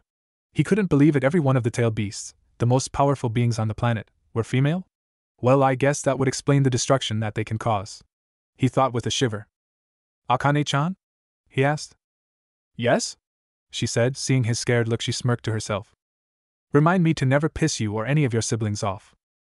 "Will do, Naruto-kun, will do," Akane replied in a smug little voice. She turned to the other two in the group and called out, "Hey, Akira-chan, stop molesting Tenten-chan's face so we can finish talking." Akira stopped to glare at Akane, and Tenten blushed as she walked over to them. "Now I do believe that we are here to test out the Sage Mode, aren't we?" Akane asked, getting affirmative nods from Naruto and Tenten, and a confused look from Akira before she stuttered out, "Sage M Mode, aka Nichin? But how could he have the Sage Mode? He hasn't had the training for it, and the only others to have Sage Mode were the Toads," she said, trailing off in realization. Everyone just smirked before Naruto said, "That's right, I've had Sage training from the Toads. Even though I don't have the contract yet, I can still feel the energy of the earth, and Akane-chan just so happened to tell me about the foxes had the same thing, and she let both me and Tenten sign the contract." Akane cut in here. "I'll explain how he got the training later, but for now let's see the Sage Mode," she said before turning to Naruto, who sat down in the lotus position. "Alright, I wanted to see if I can use the Raisin Shuriken as effectively as I had been able to anyway," he said, closing his eyes, clearing his mind of all things, and began to reach out and call upon the energy of the surrounding earth. "Raisin Shuriken?" Akira asked. The other two females just smirked and said that she would see. Naruto immediately felt the nature chakra react to his call, and it came to him and into his chakra network. As he balanced it out, he felt a little different than the Toad version. He felt his canines lengthening, his hair getting wilder, and he bet that if he could look at himself from the side, then he would see his whisker marks becoming darker. He opened his eyes to see both Akane and Tenten looking at him like a fish out of water. Tenten's, Akira's, and Akane's point of view. When Naruto had stopped talking to meditate, the changes had been almost instantaneous. He gained a dark red pigment around his eyes, his hair became wilder, and his whiskers became darker. When he opened his eyes, they saw that they had changed from a cerulean blue to a blood red with slits for pupils. Something like his initial Jinchuriki state. They just stared, each in their own thoughts. "That's what I would look like with the Sage Mode. Cool. Naruto-kun looks so feral right now. I wonder if no bad, Tenten, you must not think pervy thoughts," were Tenten's thought that had suddenly turned from admiring to perverted, then to scolding. "Wow, that looks so cool. I wish I had Sage training too," Akira thought, pouting before she caught a whiff of a strange smell that seemed to be coming from both Akane and Tenten. She had smelt that smell before. It was when some of the other foxes were in heat. Her eyes widened in realization yet again. "No way, aka Nichin has chosen a mate? And if my nose isn't wrong, and it never is, Tenten has chosen him as hers too," she thought with a small smirk. "So that's what it looks like. I've never seen the Sage Mode of my clan, but I knew it was powerful. But by the feel of Naruto's chakra levels, that just skyrocketed. I didn't expect it to be this powerful." With the Toad's version, his reserves did the same, but if he were to combine those two together, then there's no telling to how powerful he could become. I have defiantly picked a worthy mate. Akane's thoughts trailed off to the M-rated area as she began to get a little hot under the collar. Normal point of view. What? Naruto asked, his voice sounding a little deeper. 3 shocked and 2 slightly turned on women snapped out of their scolding/realizing/perverted thoughts to see Naruto looking at them with a raised eyebrow. Blushing and looking sheepish, they nodded in approval. It looks good, Naruto-kun, though I can see what you mean by differences. Tenten said to Akane, who nodded. I thought that there would be differences, but I mostly meant with the pupils and the eye and pigment coloring, not growing more feral to go with. She said. This perked Naruto's interest. What do you mean by that, Akane-chan? He asked. Well, like I explained to you before. I had said that there would be a change in the pigment and eye colors to match that of a fox's, right? She got a nod from him. The thing is that I've never seen my clan's version of sage mode being used by humans before. Only by the sages of the clan. I didn't expect you to become feral looking. People could mistake you for using my chakra if you were letting out killing intent. She explained.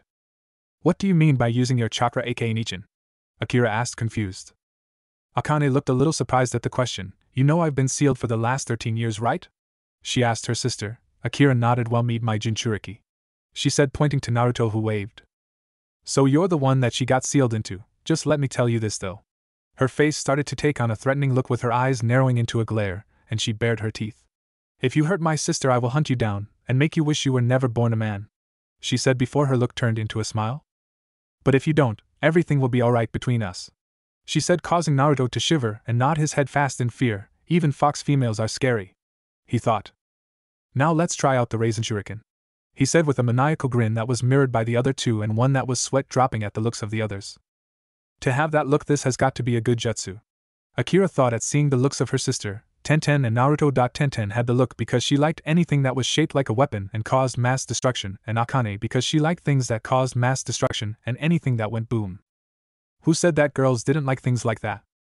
Forming his favorite hand sign and forming 2 clones, he held his hand out with one positioning its hands facing his and the other starting to jab at them. It went on for a few seconds before they started to see the Rasengan form. Then it started to glow a ghostly white, growing 4 blades. It took the shape of a small shuriken, then started to grow larger, while a screeching sound almost like a bell could be heard getting louder as the Raisin Shuriken took shape. Such chakra! To be able to have wind manipulation of this level. Even our best wind users can't do this kind of thing. Just who is this guy? Akira thought in amazement as she gazed at the jutsu. Everyone stared at it in remembrance, and in one case shock for a minute before Naruto brought his hand up and aimed for the sky, shouting, Wind style, Raisin Shuriken. He threw it. He waited for it to get a good distance into the air before snapping his fingers. The effect was instantaneous as the Raisin Shuriken expanded, becoming 1/4 mile in diameter. When it finished growing, it became a huge sphere of pure wind and chakra. The screeching sound was now way louder than before. The Hokage Tower. What the fuck is that? The old Hokage shouted as he looked out of his window to a distant training field. The day had started normally enough, but then this had happened. He had been taking a break from his paperwork and had been looking out of the window when he saw a giant shuriken fly into the sky. Then it had suddenly expanded and turned into the dome that he and probably everyone in the village could now see and hear if the slight sound of a bell that could be heard was to go by. Umbu, he called for the Black Ops team. Yes, Hokage-sama, the one wearing the cat mask stated as they appeared, saluting their aged leader. Go and investigate whatever or whoever is causing that, Hiruzen ordered, pointing to the visible dome of wind in the distance. Yes, sir, they all said at once and left in the body flicker technique.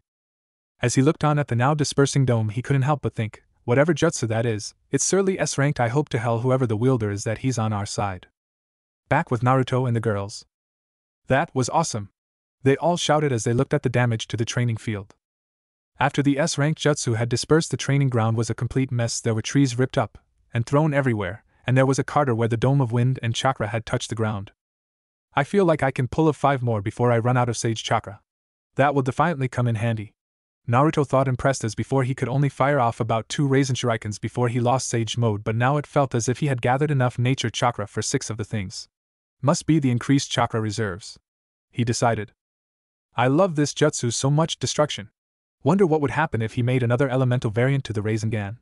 Akane thoughts as she wondered at all the possibilities that elemental variants to the Rasengan. The damage caused by this is impossible to match with any other jutsu except for the tailed beast bomb. Still, even if it's been a while since I've saw it, the damage it causes still amazes me, were Tenten's thoughts as she looked on in awe. Such a jutsu. To even be able to use it must have taken months if not years of training. I understand why Wani-chan chose him for her mate. Akira thought as she gazed in shocked amazement. Naruto suddenly realized something. Girls? He asked nervously. Yeah? They turned to him as they heard the nervousness in his voice. I think that the whole village was able to see that. He said, still nervous, causing the girls' eyes to widen in realization. So I think that we should run. He shouted the last part as they took off at high speed. They didn't stop running until they were 2 miles away from the field. The next morning, Naruto sighed as he walked on to Training Ground 7. It seemed that his and the girls' escapade yesterday had stirred quite the fuss. Every ninja he saw afterwards was heading towards the area. They had been lucky to get out of the area when they did, as 10 seconds later it would have been too late to escape. The girls had left him and Akane to go home a couple hours after, and Akane had gone back to the mindscape after getting used to being outside again. He sighed again as he looked up to see Sasuke and Sakura sitting against a tree in the middle of the field. As soon as she had spotted him, Sakura jumped up and shouted, "Naruto Baka, you're late," and tried to punch him. And just like yesterday, he dodged it, grabbed her arm, and pinned it behind her back. What did I tell you about that? Naruto asked rhetorically, and as for me being late, Sensei isn't here at the moment. So as long as I'm here before Sensei is, then I'm not late, am I, Kakashi-sensei? He finished calling out to over by the trees. Kakashi, who had been observing his genin interacting with each other, was surprised when he had been called out. Snuffing out his surprise for now, he walked calmly out of the trees and over to his team. Naruto's right, Sakura. But I've got to ask, how is it that you knew I was there, Naruto? He asked as he stopped in front of them. Naruto simply smirked and replied, a good ninja never tells his secrets. Kakashi nodded his head, accepting the answer for now. Very well, your test is to. He reached into his hip pouch and brought out 2 bells. Get these bells from me. None of you will be able to pass without one, he said. Sensei, there's only 2 bells and there's 3 of us, Sakura pointed out. Yes, then it seems that only 2 of you will pass then, Kakashi said, surprising the 2 who didn't know. Now you must come at me with the intent to kill or you won't get them, understand? He asked. He got a nod from everyone. Good. Then let the test begin, he said. With that, all 3 disappeared into the surrounding forest. Chapter 7: The Bell Test and Revelations. Kakashi sighed as he stood in the middle of the training field just after he started the test. Well, at least 2 of them are good at hiding, he thought. He could tell where Sasuke and Sakura were hiding, Sasuke being on a tree just at the beginning of the forest, and Sakura was in a bush to his left. What do they teach in the academy these days? How to get killed, he questioned. He could clearly see Sakura's pink hair. I wonder where the other one is though, Kakashi thought. He couldn't even sense Naruto's chakra. Naruto meanwhile was sitting in a tree a good distance away, thinking about how he could possibly get his teammates to work with him. He had considered just letting them fail, but knew that in order for him to correct the timeline he would have to make sure that the team actually became a team. That meant that he would have to get his friends back and if possible save Sasuke from Orochimaru. He just had to think of how to get them to work with him at the moment. He sighed as he decided to just go with a repeat of something from the last time, though it won't be me getting the 1,000 years of death this time, he thought with an evil smirk. Kakashi was a little surprised when he saw Naruto walk calmly out of the trees. Stopping just a few feet away from his sensei, Naruto just stared at him, and he stared right back. Naruto sighed again as he decided to break the ice. I know this test is about teamwork, Kakashi-sensei. Kakashi's eye widened at Naruto's statement. He knew what the test was about. So you figured it out, he stated. Yep, and I know more than you think, like how your teammate Obito Uchiha gave you that Sharingan you hide behind your headband, Naruto said with a smirk. Kakashi was surprised even more than he had been the day before. First Naruto knew who his father was, now he knew whis teammates were. Just who was this kid? How do you know all this? He stuttered.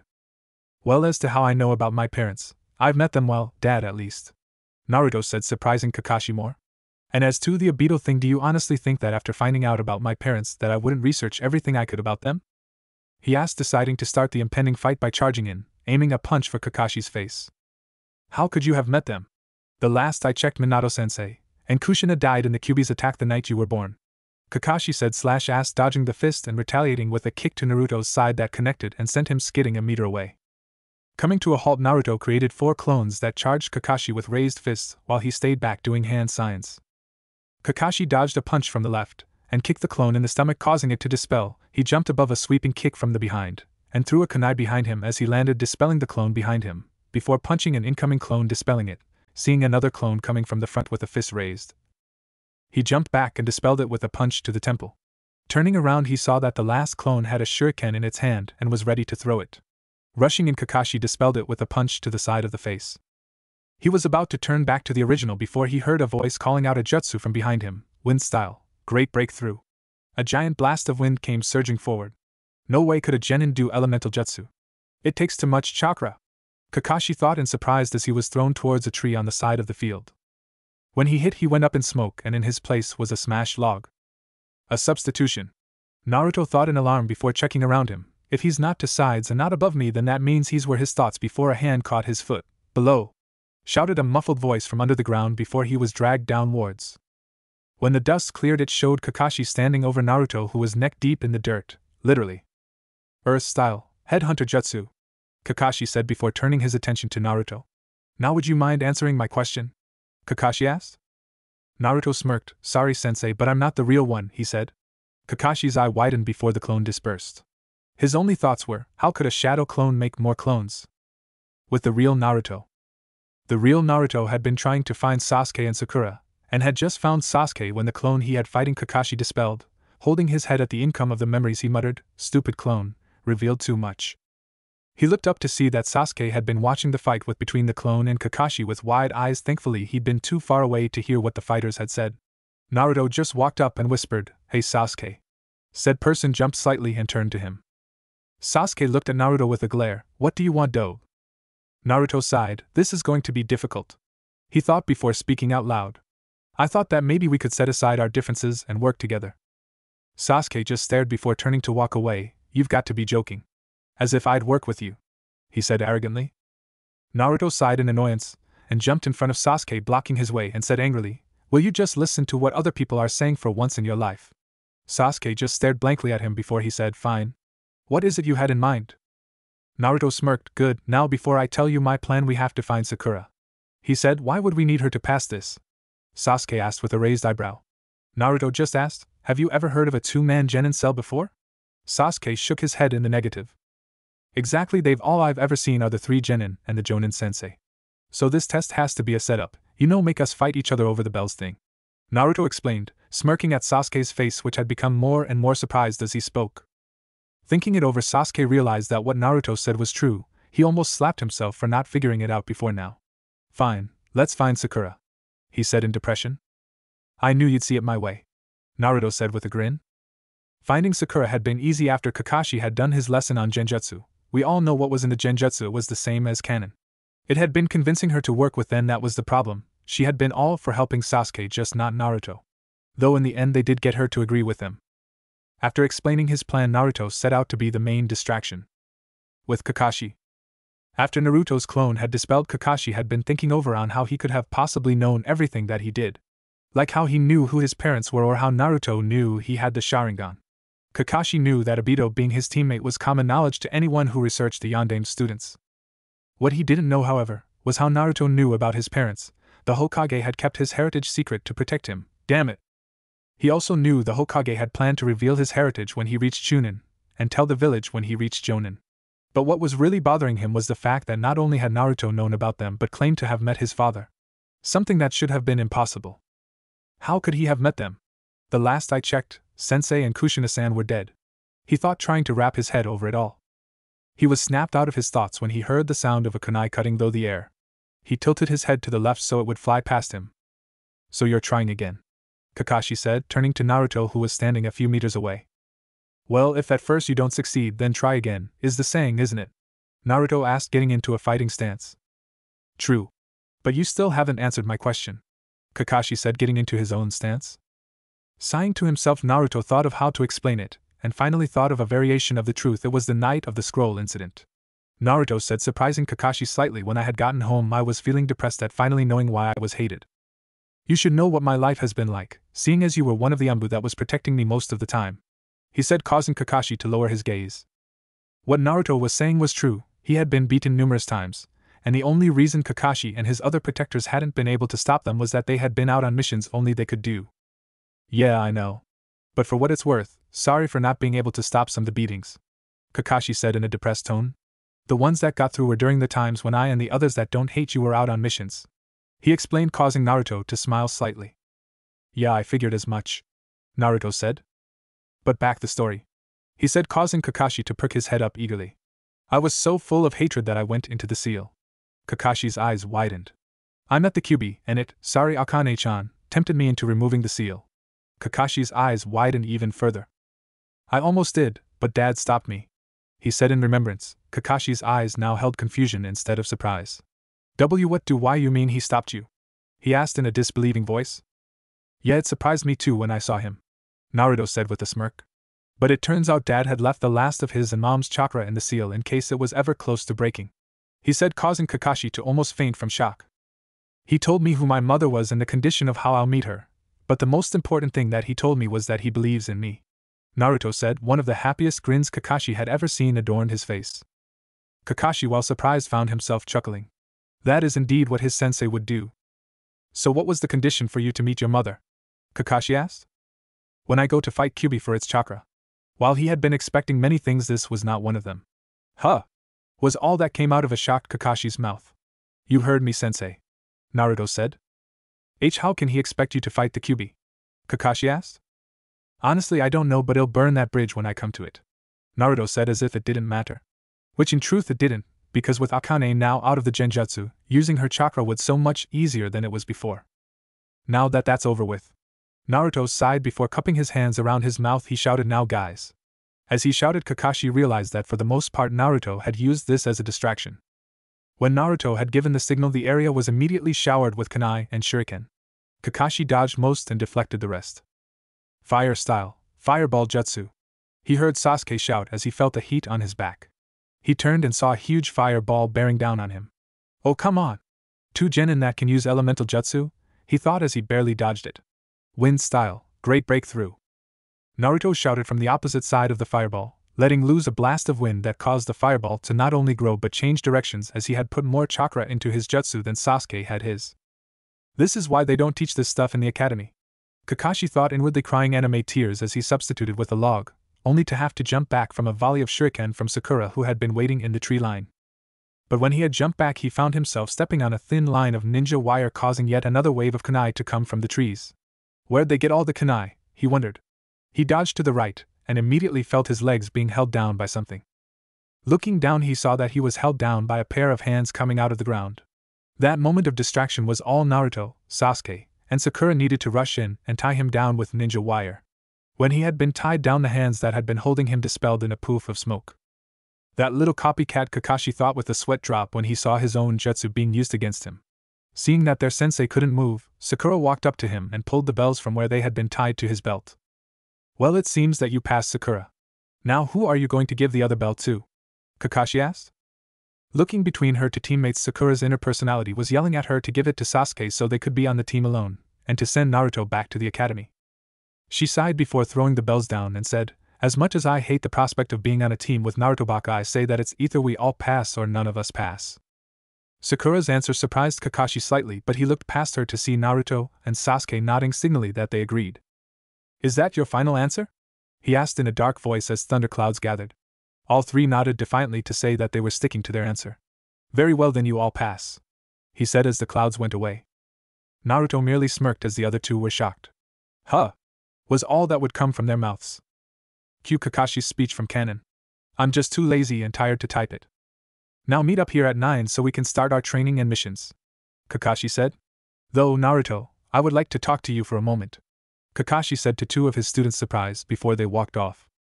They waited for a minute for them to walk a far enough distance so that they couldn't be heard. Okay, Kakashi-sensei, what is it that you needed me for? Naruto asked, though he had a feeling as to why. Kakashi sighed and asked, did you use all that for a distraction, or were you telling the truth?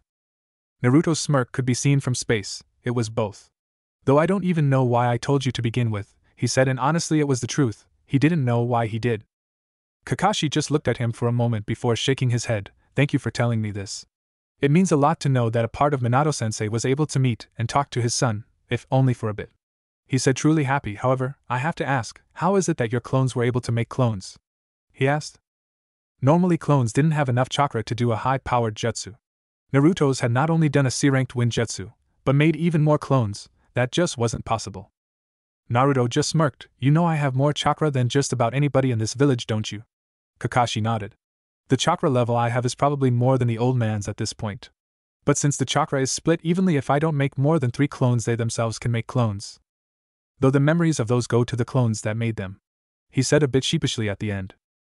Kakashi's eyes were almost popping out of his head by the end of Naruto's explanation. Snapping out of his shock, he heard Naruto ask something he wasn't expecting. "Sensei, if I could ask you to keep the fact that I know about my parents a secret from the old man, could you?" Naruto asked nervously. Kakashi thought it over a bit before he sighed again. "I could do that, but how much do you know about your father? Do you know about his jutsus?" he asked. Naruto thought about how much he should let Kakashi know.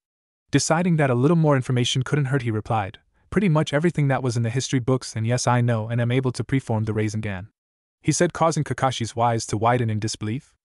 "Show me," he said, a little unsure.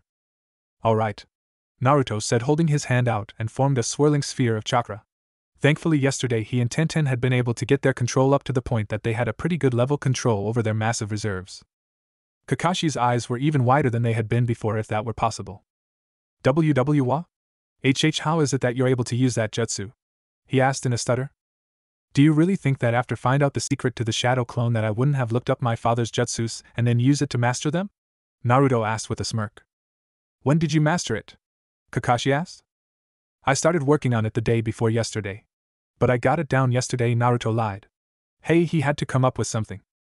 Naruto's answer amazed Kakashi to no end. A fucking genin had mastered one of the hardest A-rank jutsus in 2 days. This kid is a genius to be able to get it down in that time frame, Kakashi thought in amazement. Sighing again, to himself he nodded. "Okay, I can keep this a secret, but could you do one thing for me?" he asked. "What's that?" Naruto asked with a raised eyebrow. "Untie me," he said, causing Naruto to sweat drop. "Yeah, I can do that," Naruto said, cutting his sensei loose, and with that they parted ways. Chapter 8: Results of the Bell Test, and Dates.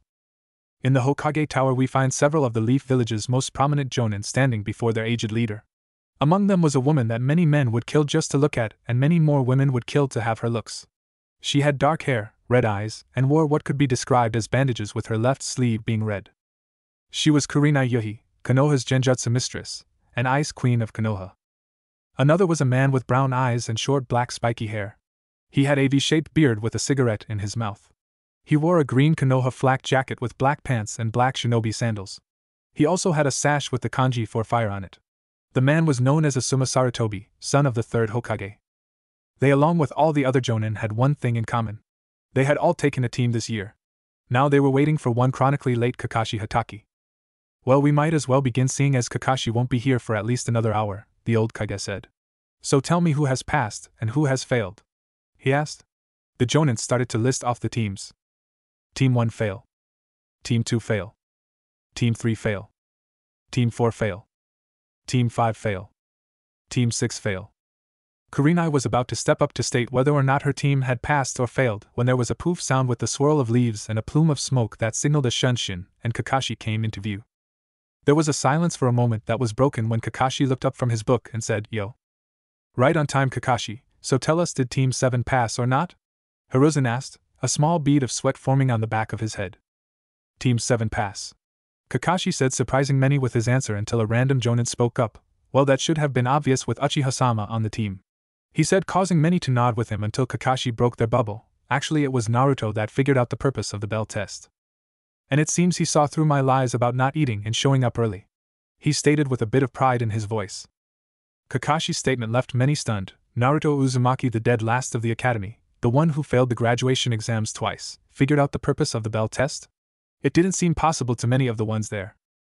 The Hokage, though surprised, was nevertheless proud of his surrogate grandson. "Very well, what is your assessment of Team 7 then?" he asked, curious of how they all had done. Taking a moment to gather his thoughts, Kakashi told everyone how his team had worked. Starting off with Naruto, at first I thought that he would be the loud-mouthed brat that couldn't even use a jutsu right. But during the test, he showed that he was able to use his shadow clones to the fullest and was capable of using a C-ranked wind jutsu. He said, surprising everyone there, that the dobe of the academy has such skill. But I was greatly surprised that he not only figured out the true purpose of the test but convinced the others to work with him. Naruto has the ability to be a great team leader and is the strongest on my team and quite possibly his whole class. Everyone was surprised even more than they were before. The so-called dobe of the academy not only figured out the real purpose of the test, but somehow managed to get his teammates, who were the least likely ones that would to work with him. He had the ability to lead, and, if what his sensei said was true, then he was the strongest not only in his team but possibly his class as well. The Hokage was extremely proud of Naruto, but despite how proud he was, he needed to know the strength of all his future soldiers, not just one of them. And the others? The Sarutobi inquired. Again, Kakashi gathered his thoughts for a moment before speaking. Sasuke ultimately is an extremely talented genin, but he needs to learn how to work well with others. Kakashi stated, making the Hokage raise his eyebrow. How so? He asked. Well, while he is capable of working with others, he at first refused to work with Naruto at all. He only did so when Naruto pointed out the hints that I left for them. He informed the aged leader. But once he actually works with Naruto, it's almost flawless, Kakashi said with a little pride in his voice at his two male genin. And Sakura? The Hokage asked. At this, Kakashi's attitude visibly deflated, his shoulders slumped, and his head dropped a bit. The Hokage, seeing this, raised a brow. Something wrong, Kakashi? He asked. No, Hokage-sama, it's just that Sakura's performance. Kakashi trailed slightly at the end, trying to find the right words to say. Well, to put it nicely, it was disappointing, he said, surprising the others. Why is that? Her records from the academy said that she was ranked in the top of her class. The Hokage asked/said, somewhat confused as to why Sakura's performance would be less than satisfactory. Then someone should go and check what exactly they're teaching then, because out of all the three on my team, she is the worst off, Kakashi said, crossing his arms. His blatant disapproval surprised many of the jonin in the room, though many of them secretly agreed with him. The Hokage, however, just chuckled lightly. It was about time someone other than him questioned what the academy was teaching. I'll look into it later, but for now, please, tell me how Sakura performed, Hiruzen said. Very well, Hokage-sama, Kakashi said before he started his assessment on his female student. As I said before, her performance was disappointing. From the very beginning, she was more worried for Sasuke than she was about herself passing the test, he said, making many of the jonin there frown and have one thought. Oh great, a fangirl. I had sent a clone to observe them all before I had started fighting Naruto. It observed a Naruto clone convincing Sasuke, left after he had, and then it put Sakura in an E-rank genjutsu, which should have been easy enough for her to get out of. But instead she screamed and passed out, alerting Naruto and Sasuke, who had been searching for her, to her position. After they had roused her, she immediately tried hitting Naruto after he suggested working together, saying, and I quote, Naruto baka, why would Sasuke-kun or I work with you? After which, Sasuke pointed out what Naruto had to him earlier, and she immediately agreed with him like a loyal puppy, Kakashi stated in slight disgust, which no one could blame him for. Fangirls were, in many jonin's opinion, a worthless batch. How they even made it in the academy in their day was a mystery to many of them, but they knew how they had made it in this day and age, and that was because of the civilian council taking control of the academy curriculum in the aftermath of the QB attack, thus making it easier for their children to become ninja. Sakura didn't play that much of a role in the end, but what she did do was mostly with kunai and shuriken, Kakashi said, finishing his team assessment.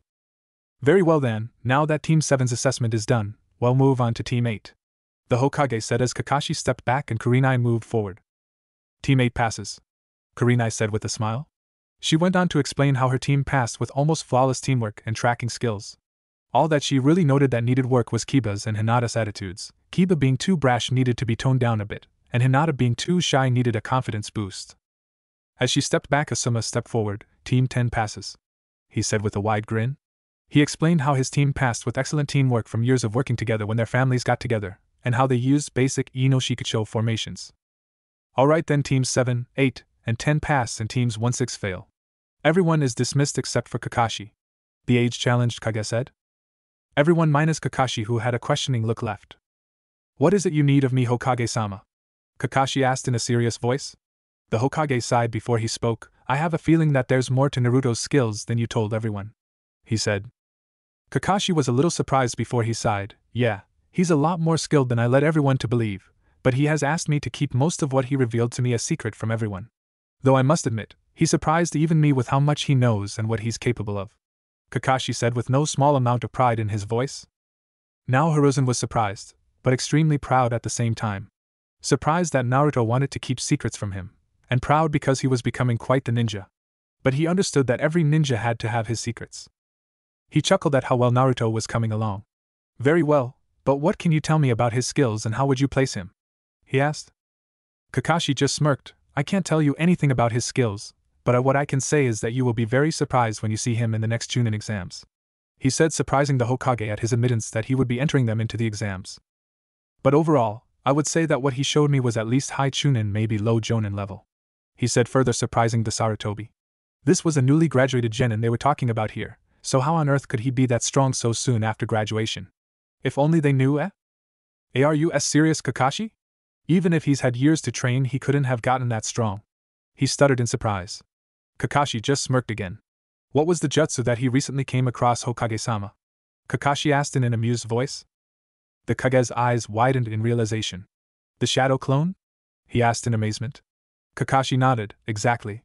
My guess is that he was keeping a list of jutsu that he was studying for years, and since he recently got the jutsu and knew the benefits, he spent the day off that he had before team assignments to train in them all. Kakashi stated. Now the Hokage's eyes were wide open with how Naruto used the shadow clones as only he, as far as he knew, could. He chuckled again, nodding. Very well then, Kakashi, you may leave. But do inform me on how your team is doing, especially on how Naruto improves, he said. Kakashi nodded and snapped a salute to his leader before shining out of the office. With Naruto. Naruto was waiting for Tenten on a training field that they had decided to use after the incident with the Raisin Shuriken. What were we thinking trying that? The training ground that we were using hasn't been empty since. And he was right, it hadn't. The Umbu had roped off the area and hadn't let anyone in.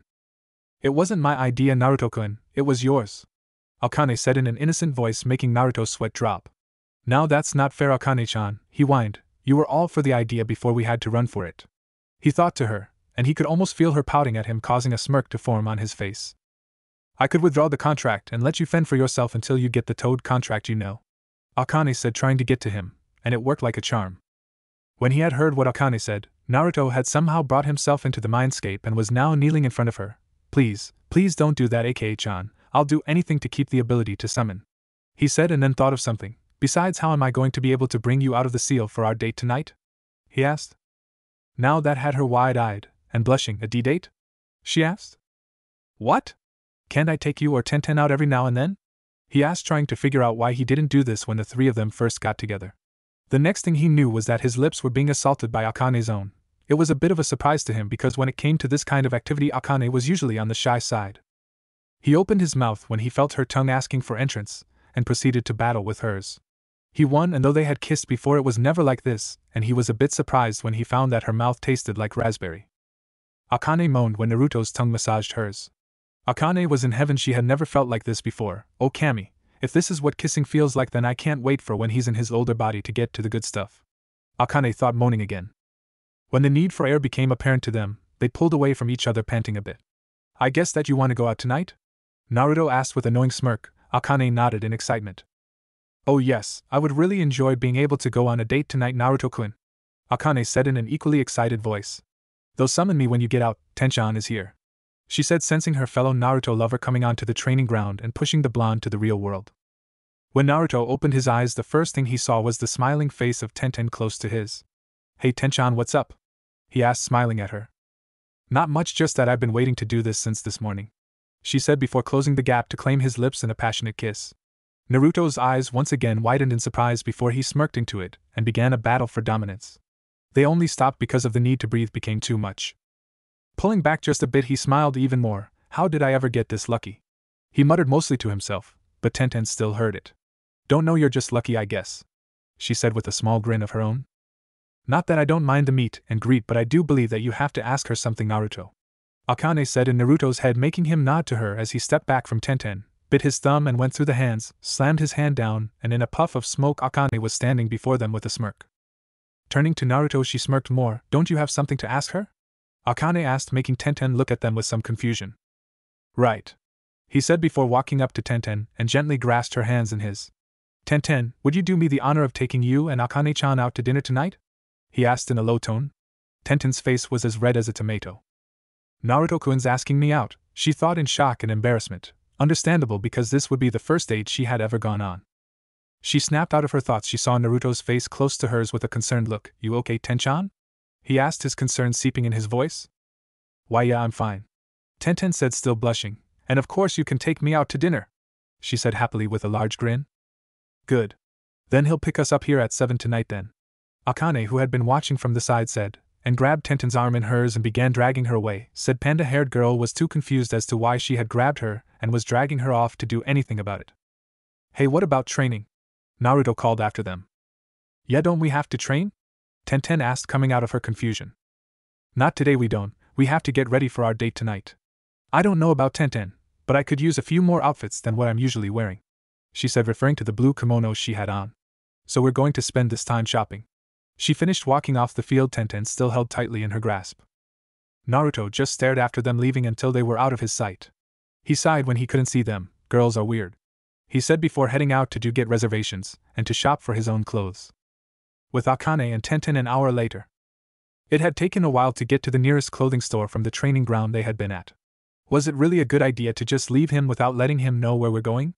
Tenten asked, looking over some of the clothes in her size that the store had to offer. Akane, who was inside the changing room trying on something that she had found, smirked. I figured that we could let him do his own shopping and to get reservations somewhere, she said, and then she poked her head out from behind the curtain. Though I think that we should go over who else is going to be with Naruto. Tenten, who had looked up when Akane had spoken, said, yeah, I've been thinking about that too, and I've got an idea on who else there should be. Oh? Do tell. Akane said with a raised brow. Well, you know that Naruto-kun saved Gaia from her own tailed beast, right? She asked, making Akane nod, and from the look that I saw her give him when we revived her, she might like him romantically, but we'd have to find a way to save her from the one-tails again. Tenten said with a thoughtful look at the end. Akane looked thoughtful as well before her look turned into a grin. I think I might know who else would like him, provided that we can introduce them when he goes on that mission to Takigakure, Hidden Waterfall Village, she said, making Tenten look at her in confusion. Who would that be? The only person Naruto knows from that village is Shibuki. So who could you be meaning? She asked, confused, making Akane's grin widen. Gaia isn't the only female Jinchuriki, she said, making Tenten eyes widen. Taki happens to have one of their own, and it just so happens that said Jinchuriki is female. Akane finished, causing Tenten to realize what she meant. So you're saying that we should get Taki's Jinchuriki together with Naruto-kun? Tenten asked curiously. Akane nodded before her head went back into the room. Yeah, and if what I've heard from Shichibi is right, she's had a similar time to what Naruto-kun's had to being a Jinchuriki, she stated in a low voice in the end. Tenten's head dipped in sadness, remembering what Naruto's life had been like. If someone else's had been like that, then she could see why Akane would want to get her with him. Her head shot up in realization when she thought back to what Akane said. What do you mean by what I've heard from Shichibi? She asked, confused. Her question made Akane blink for a moment before she realized what she meant. Oh, didn't I mention that we tailed beasts can communicate with each other? She said, popping her head out from behind the curtain again. She saw Tenten shake her head to the negative and she sighed. Yeah, I probably should have told you guys sooner. But since we were born from the same being, we have mental connections to each other and can communicate every now and then, she said, pulling back the curtain to reveal what she had chosen to wear for the night. Seeing what Akane had worn made Tenten's eyes widen before she smirked. Akane-chan, I do believe that what you have on will wow Naruto-kun tonight, she said, and then her look turned to contemplative. Now all we have to do is find something for you to wear, she said, looking around the room full of kimonos. With Naruto just outside of the training field. Naruto gulped nervously as he walked up to the training field. He was wearing a formal black kimono that had a design of a red nine-tailed fox sitting on the back with its tails spread out behind it. He had been worrying about how the girls would react to what he had planned for the night. He just hoped that they liked it. But his thoughts were cut off when he spotted the two waiting for him, and his eyes widened when he saw what they had on, and all he could say was, beautiful. Tenten was wearing a purple kimono that had flower petals on it. Her outfit had a small v-neck that showed just enough cleavage to make his eyes drawn to it, but not overly so. Her hair, which had been in her twin buns earlier that day, had been let down and braided into two braids that went to her mid-back. Akane had on a dark blue kimono that had a design of swans flying all over. It had a bit more of a v-neck than Tenten's, but not too much more. Her hair, which was usually down to her shoulders, was done up into a bun. He also noticed that she had genjutsu hiding her fox features. Overall, they looked absolutely stunning. The girls, seeing Naruto staring at them, smirked to each other. Mission make Naruto wowed beyond belief accomplished. They thought as one and then blushed when they heard what he said. Though they had to admit that he looked quite good as well. Naruto snapped out of his wild state when Tenten waved her hand in front of his face, and he blushed when he realized that he had been staring. So should we get going? He asked nervously. The girls looked at each other and nodded. Yes, Akane said with a happy smile on her face. With that, they joined their arms with his and walked off the training field. 10 minutes later. Naruto-kun, how did you possibly get a reservation to this place? A surprised Tenten asked in shock. They were standing in front of the most popular restaurant in Konoha called the Golden Leaf, a very big restaurant that had two floors, the first mainly being a dance floor with some dining tables around it, and the second was for dining alone that had a great view of the village. Naruto just smirked and mysteriously said, I have my ways, Tenchan, I have my ways. And with that he led them into the restaurant and up to the reservation desk, and said, reservation for Uzumaki. The waiter looked into his book before looking up and said, Uzumaki reservation for 3, come right this way. And led them up onto the second floor next to a window. Your server will be with you momentarily. The waiter said, handing them their menus as they sat and walked away. Okay, spill Naruto, how did you get reservations to this place? Akane said with narrow eyes that were mirrored by Tenten and were pointed directly at him. Naruto shivered a little before he explained, well, you see, Akane-chan, I happen to know the owner, and he's one of the few that don't hate me, and he set me up with the reservation. He nervously said, starting to sweat a little under both his girlfriend's gazes. Akane and Tenten looked at each other a bit, and then nodded their heads in acceptance. Naruto sighed in relief when they looked at their menus. Girls are scary, he thought with a sweat drop, glad that when Akane was out of the seal she didn't have a connection to his thoughts. He looked up from his own menu when he heard the server approaching the table. Hello, may I take your order? The cheery girl said. Yes, I would like the gyoza, with a side of miso soup, and some sencha green tea to drink. Tenten said, placing her menu on the table. Some tempura, with a side of fried rice, and gyokuro tea to drink please. Akane said, putting her menu down on Tenten's. Yakizakana, a side of yakisoba, with matcha tea for the drink. Naruto said, handing the server all of the menus. The server wrote their orders down and nodded with a smile never leaving her face. Very well, your meals will be ready momentarily, she said and walked away. So Naruto, Akane started making him look at her. How did you meet the owner? She asked, causing Tenten to prick up in curiosity. She was as curious as Akane was. Naruto took a moment to remember how he met the man before speaking. Well, I met Kaguri-san when I was digging through the trash looking for food. He had been taking the trash out for the day and saw me. He didn't hate me, so he ended up feeding and sheltering me for the night. The next morning he took me to see the Hokage. Oddly enough, the next day I got my apartment. I repaid him with the occasional odd job here and there, he said in remembrance, with a small smile on his face. Akane and Tenten, who had looked down at his reference to his past, could only think, he looks like he's at peace right now.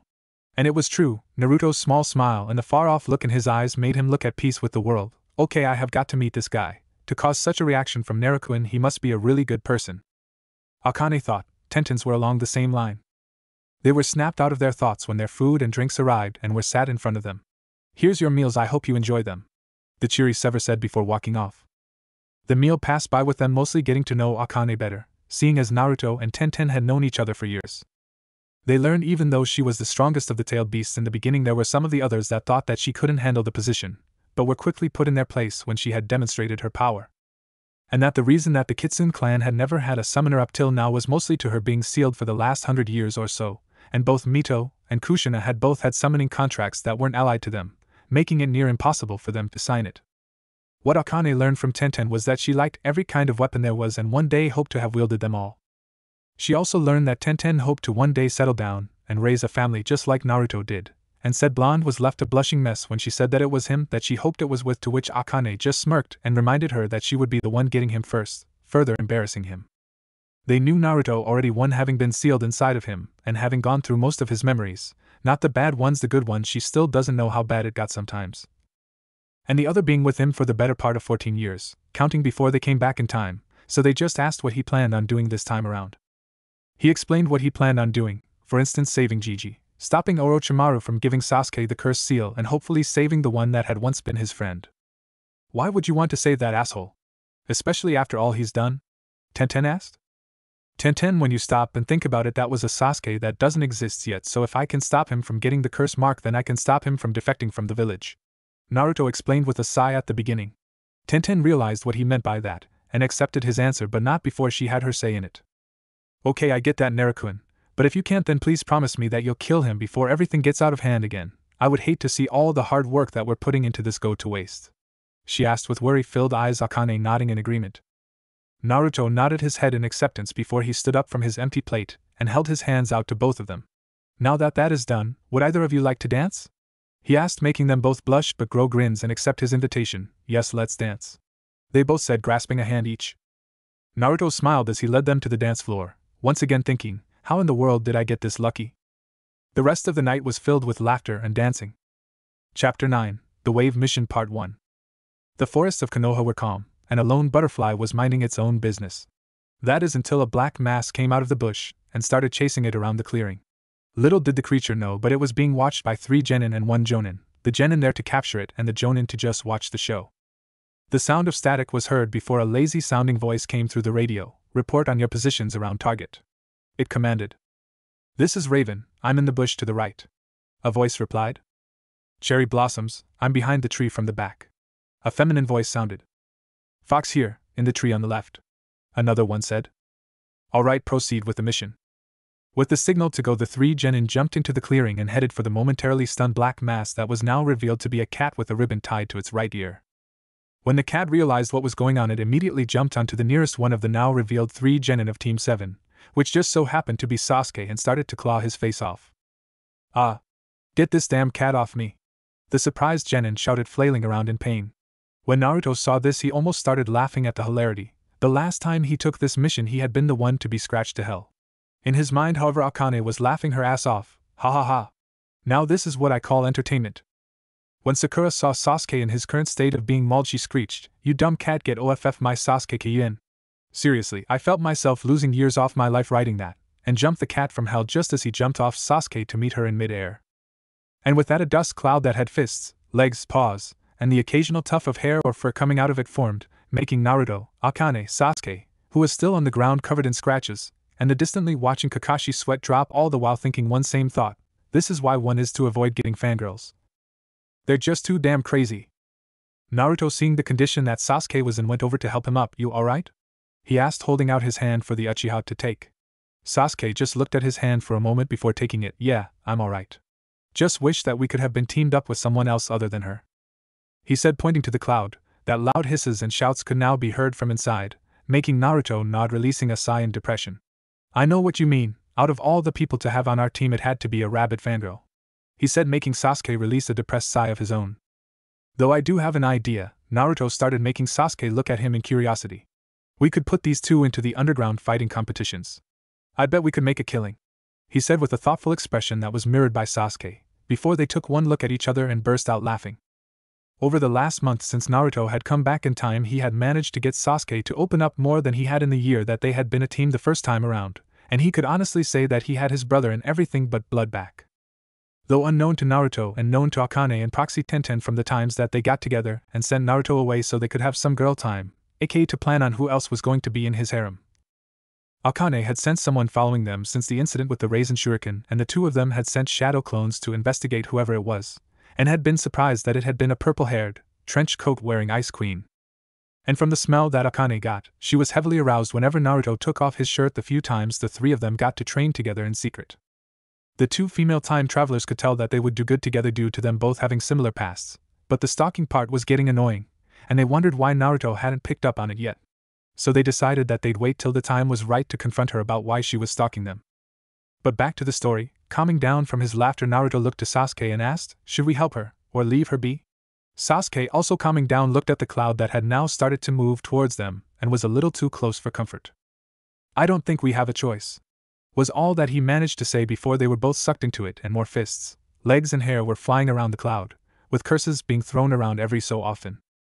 Kakashi, who had been marveling at the fact that his two male genin had been getting along the last month or so, sweat dropped when they were sucked into the cloud of violence, and jumped down to stop them from being hurt any further than they had been, coughing into his hand to gather the three genins and the cat's attention. They stopped, and he was treated to the very amusing sight of Naruto having the cat in a headlock and had his fist raised to punch said cat's head. Sakura was biting him on the arm the cat was restrained in, and a foot resting just in front of the cat's chest. Sasuke had a foot raised to kick her and a hand pulling the cat's tail. The three genin realized what they were doing and stood to attention, minus Naruto, who still had the cat restrained by holding it by the scruff of the neck, and even then it was flailing around trying to get to him. Well, seeing that the target is restrained, mission capture Tora the cat, complete again. Kakashi sighed at the end. 10 minutes later. Kami, I hate this cat. Why can't we kill it? Sasuke asked, now holding the cage that held the angry form of Tora the cat. Kakashi had to admit that it was really tempting, but they couldn't, and he sighed before explaining it to his genin. Because Sasuke, that cat is the pet of the Fire Lord's wife, and seeing as the Fire Lord sends missions to Konoha, we can't kill it for fear of losing his favor even if it is tempting. He whispered the last part and shivered when he remembered his time as a genin with this mission. Bad memories. Naruto, having heard this before, just tuned it out and started talking to Akane. So Akane, why did you have me summon you and then run off without telling me anything? He asked, still confused as to why she acted that way a few days back. Oh, I had just realized that I was late meeting Tenchan for some girl time is all, she said, sheepishly rubbing the back of her head, not that he could see it. Naruto sighed but accepted it nonetheless, seeing as it would probably be the best that he would get out of her. Okay, but something's been bothering me, he thought, causing Akane to raise an eyebrow. What? Just that the three of us haven't been able to train together all that much since the team placements. And just how are we going to be able to train in secret again with training ground 45 still closed off? I mean, we can't just go into the forest of death. He thought to her. We'll think of something, Naruto-kun, and once we do, I'll start teaching you both some of my original jutsus. Since you both started making your own, both you and Tenten now have a good arsenal of well-known and original techniques, she said, causing Naruto to almost trip in mid-step.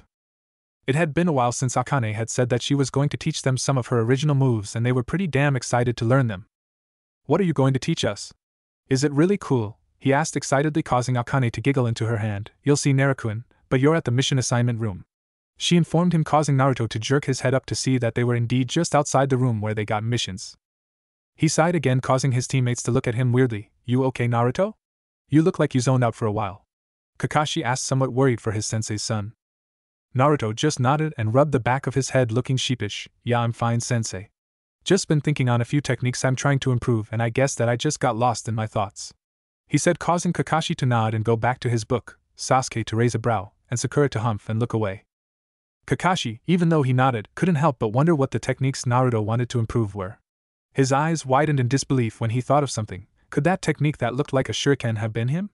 Sensei had wanted to complete the Rasengan, but couldn't find a way of adding his affinity to it. If that was Naruto, then he should be at Jonin level in skill and nature manipulation, seeing as it was obviously made of wind. I'll have to check these guys' affinities later, so for now it's just speculation, he thought, keeping his eyes on Naruto, who had stepped in front of him to open the door to the mission room. Naruto hesitated slightly when he went to open the door. This is it. Time to face Gigi. I hope I can act up in front of him, he thought nervously. He opened the door, and immediately felt his eyes burn with tears upon seeing the man who had been like a grandfather to him sitting behind his desk. Naruto quickly composed himself as he stepped into the room and stood beside the rest of the team. Kakashi, who had seen the way Naruto and briefly froze as he walked into the room and filed it away for later, walked up to stand next to his team. Mission, capture Tora the cat, complete, Hokage-sama, he said lazily while his nose was buried in his book. The old Kage sighed at Kakashi's lazy posture, but smiled at seeing his surrogate grandson and his new look. It seems that he's taking things seriously now, especially since he got rid of the jumpsuit. Very good, Team 7, you broke the old record of 3 hours and 50 minutes, and brought it to 2 hours and 14 minutes. Now, Iruka, he said first to the team, and then addressed the scared Chunin beside him, who snapped to attention. Would you mind informing the client that her cat has been found again? He said, and like Kakashi whispered at the end, causing everyone in the room to sweat drop. Really, just how long has this cat lived? Was the general thought everyone in the room, as even the Hokage had bad memories of the capture Tora mission. Yes, Hokage-sama, Iruka said. He got up and headed out of the room to inform the Fire Lord's wife, and almost the instant that he left there was a loud yell of, Tora! And the door to the room was almost knocked off the hinges as a fat large woman came running into the room, snatched the cage off the table where Sasuke had set it, grabbed Tora and hugged/crushed the yowling cat into her bosom. Said cat was trying to claw her way out of its owner's overly affectionate, well, she thought it was, grip, while screeching at the top of its lungs, begging for someone to rescue it. Seeing this, the genin had varying thoughts to Tora's pain.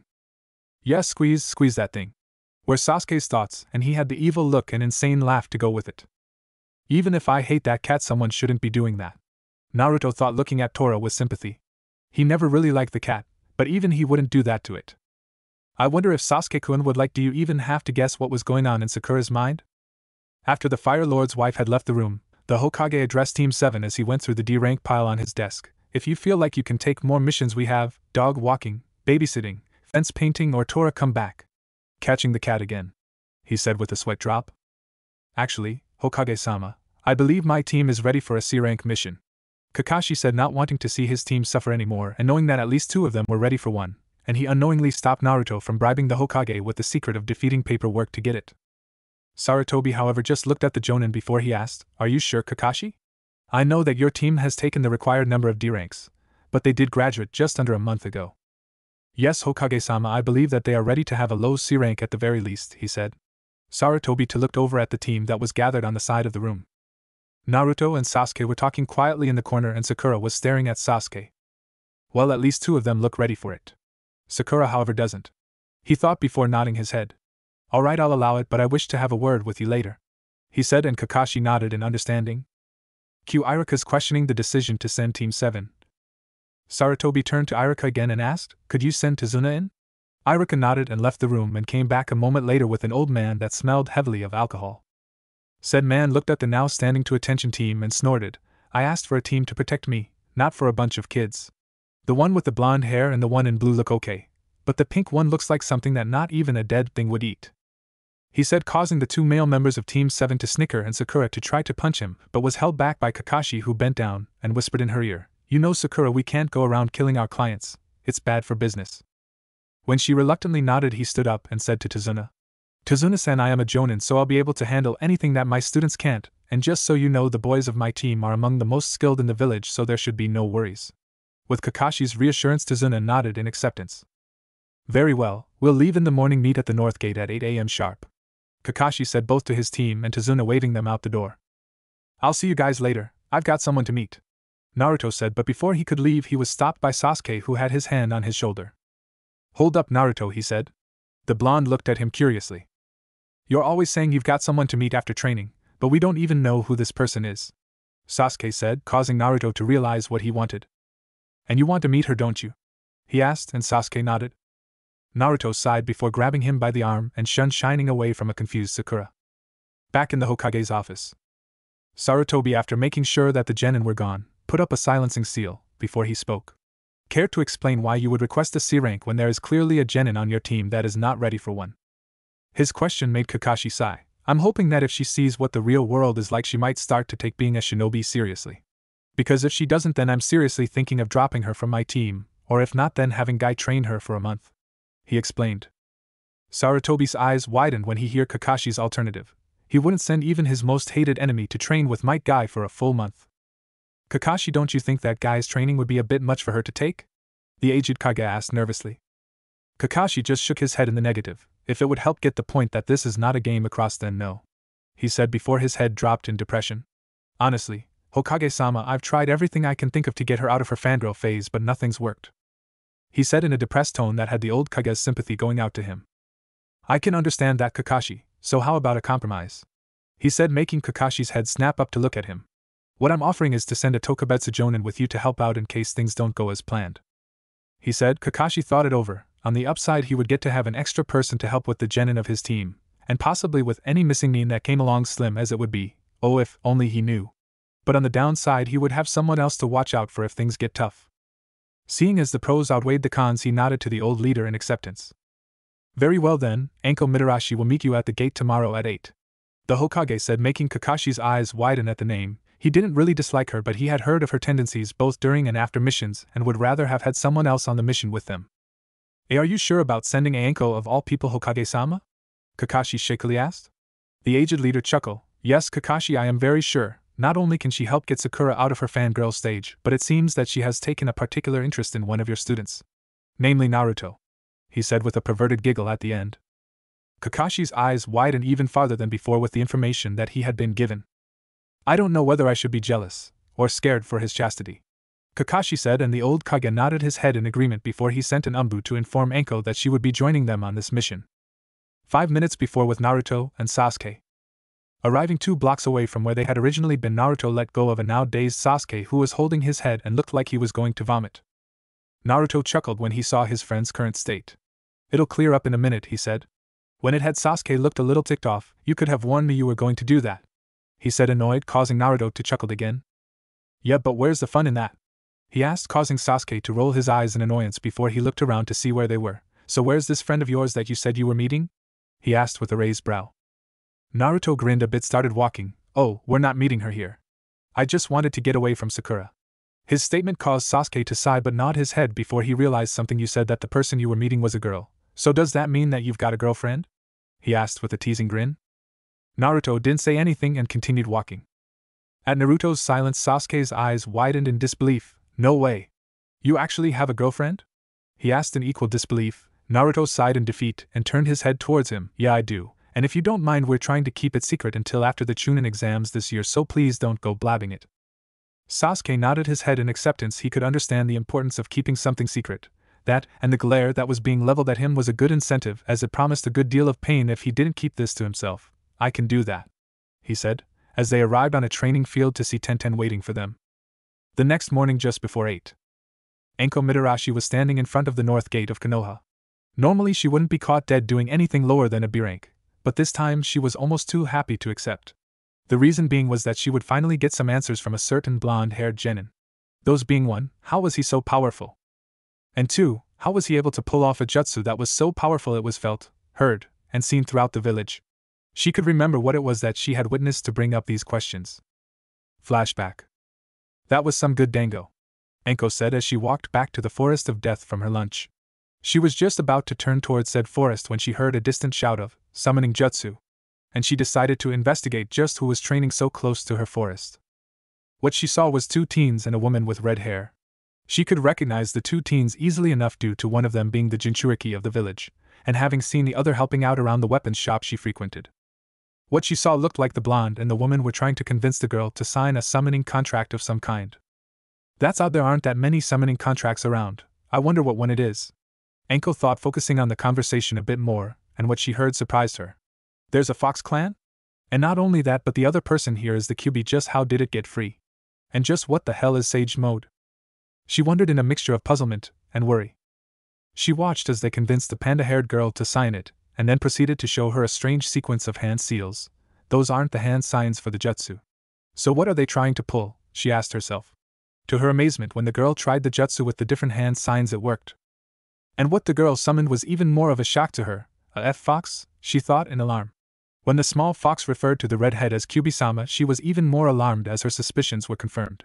I have to warn Hokage-sama, she thought, turning to leave before she heard what they said about trying out Sage Mode and a jutsu that she had never heard of before, causing Enko's curiosity to get the better of her. What's the Raisin Shuriken? She wondered to herself as she observed the blonde sit to meditate. Okay, wise, her thoughts trailed off when she saw the blonde's appearance change from what it normally would be to being more feral. Okay, now that's hot, Enko thought as she found herself blushing a bit at his appearance. When he stood and said that he would try this Raisin Shuriken thing, she got really excited. She, however, raised a brow when he summoned up a couple of shadow clowns and held out his hand to them, and they started to wave their own over it. That is, until she saw the jutsu taking shape and letting out a loud bell-like screech. All that Enko could do was stare in amazement at what she was currently seeing, and the advents that followed. Needless to say, she didn't get to tell the Hokage of her discovery. Flashback end. The entire month since then she had been following the 3 around whenever she could, and found that all 3 were dating. She didn't know why, but for some reason the thought made her somewhat jealous. She also discovered that the Kyubi, or Akane as she liked to be called, could be summoned by the 2 teens at any time, that both of them had 4 affinities, and that they both had enough chakra to make hundreds of shadow clones at a time. And for some strange reason, whenever Naruto took off his shirt when he got too sweaty, she found herself getting hot under the collar. Not that she could complain, seeing as he was well on his way to becoming a well but not overly so muscled young man. She had often found herself drifting off in those instances, thinking about what it would be like to be held in those strong arms of his and feel those chest muscles of his on her. Damn it, girl, you're off track. Focus, she thought with a blush as her previous thoughts were heading straight for the gutter, and wiped a bit of drool from her chin. Enko still hadn't gone to the Hokage about what she saw that day and didn't know why. She just felt that they were hiding their strength for a reason and left it at that. She sighed in frustration and looked up to see the object of her frustration approaching the gate, studying a scroll with a thoughtful expression on his face. With Naruto current time. Okay, so if I add this there and move that over here, it should be able to work, right? Naruto thought to his tenant/girlfriend, looking at a seal that he had designed. The purpose of the seal was to make a shadow clone transfer muscle memory instead of knowledge when it dispelled 1. The only problem was that Akane, who had a very good knowledge of seals, had pointed out that what he had designed would make numerous copies of a shadow clone's knowledge and overload his brain. The good thing was that he had gotten most of it right, just not the part that would transfer the memory to his muscles. Naruto, never being one to let an opportunity go to waste, had another idea for the seal he had made, too. But at the moment he was working on getting it right so he could use it without endangering himself. Or Tenten. Not quiet, Narukuin, see the symbol next to the kanji there? She asked, referring to an area just next to the main portion of the seal. Yeah, what about it? Naruto asked, making her roll her eyes. You need to move that over to the center of the seal and replace it with that one there, she said, producing an image of what to do and sending it to his mind's eye. Naruto's eyes widened when he received the image Akane sent him. Now I get it, Akane-chan. So when I move it there, adjust this, and move that there, done, he shouted, the end causing Akane to smirk somewhat but rub her ringing ears. Naruto looked up when he arrived at the gate to see that he wasn't the only one there, and that the only one to have scared him but made him wish for more of it was the one standing there, looking at him with a mixture of curiosity and hunger.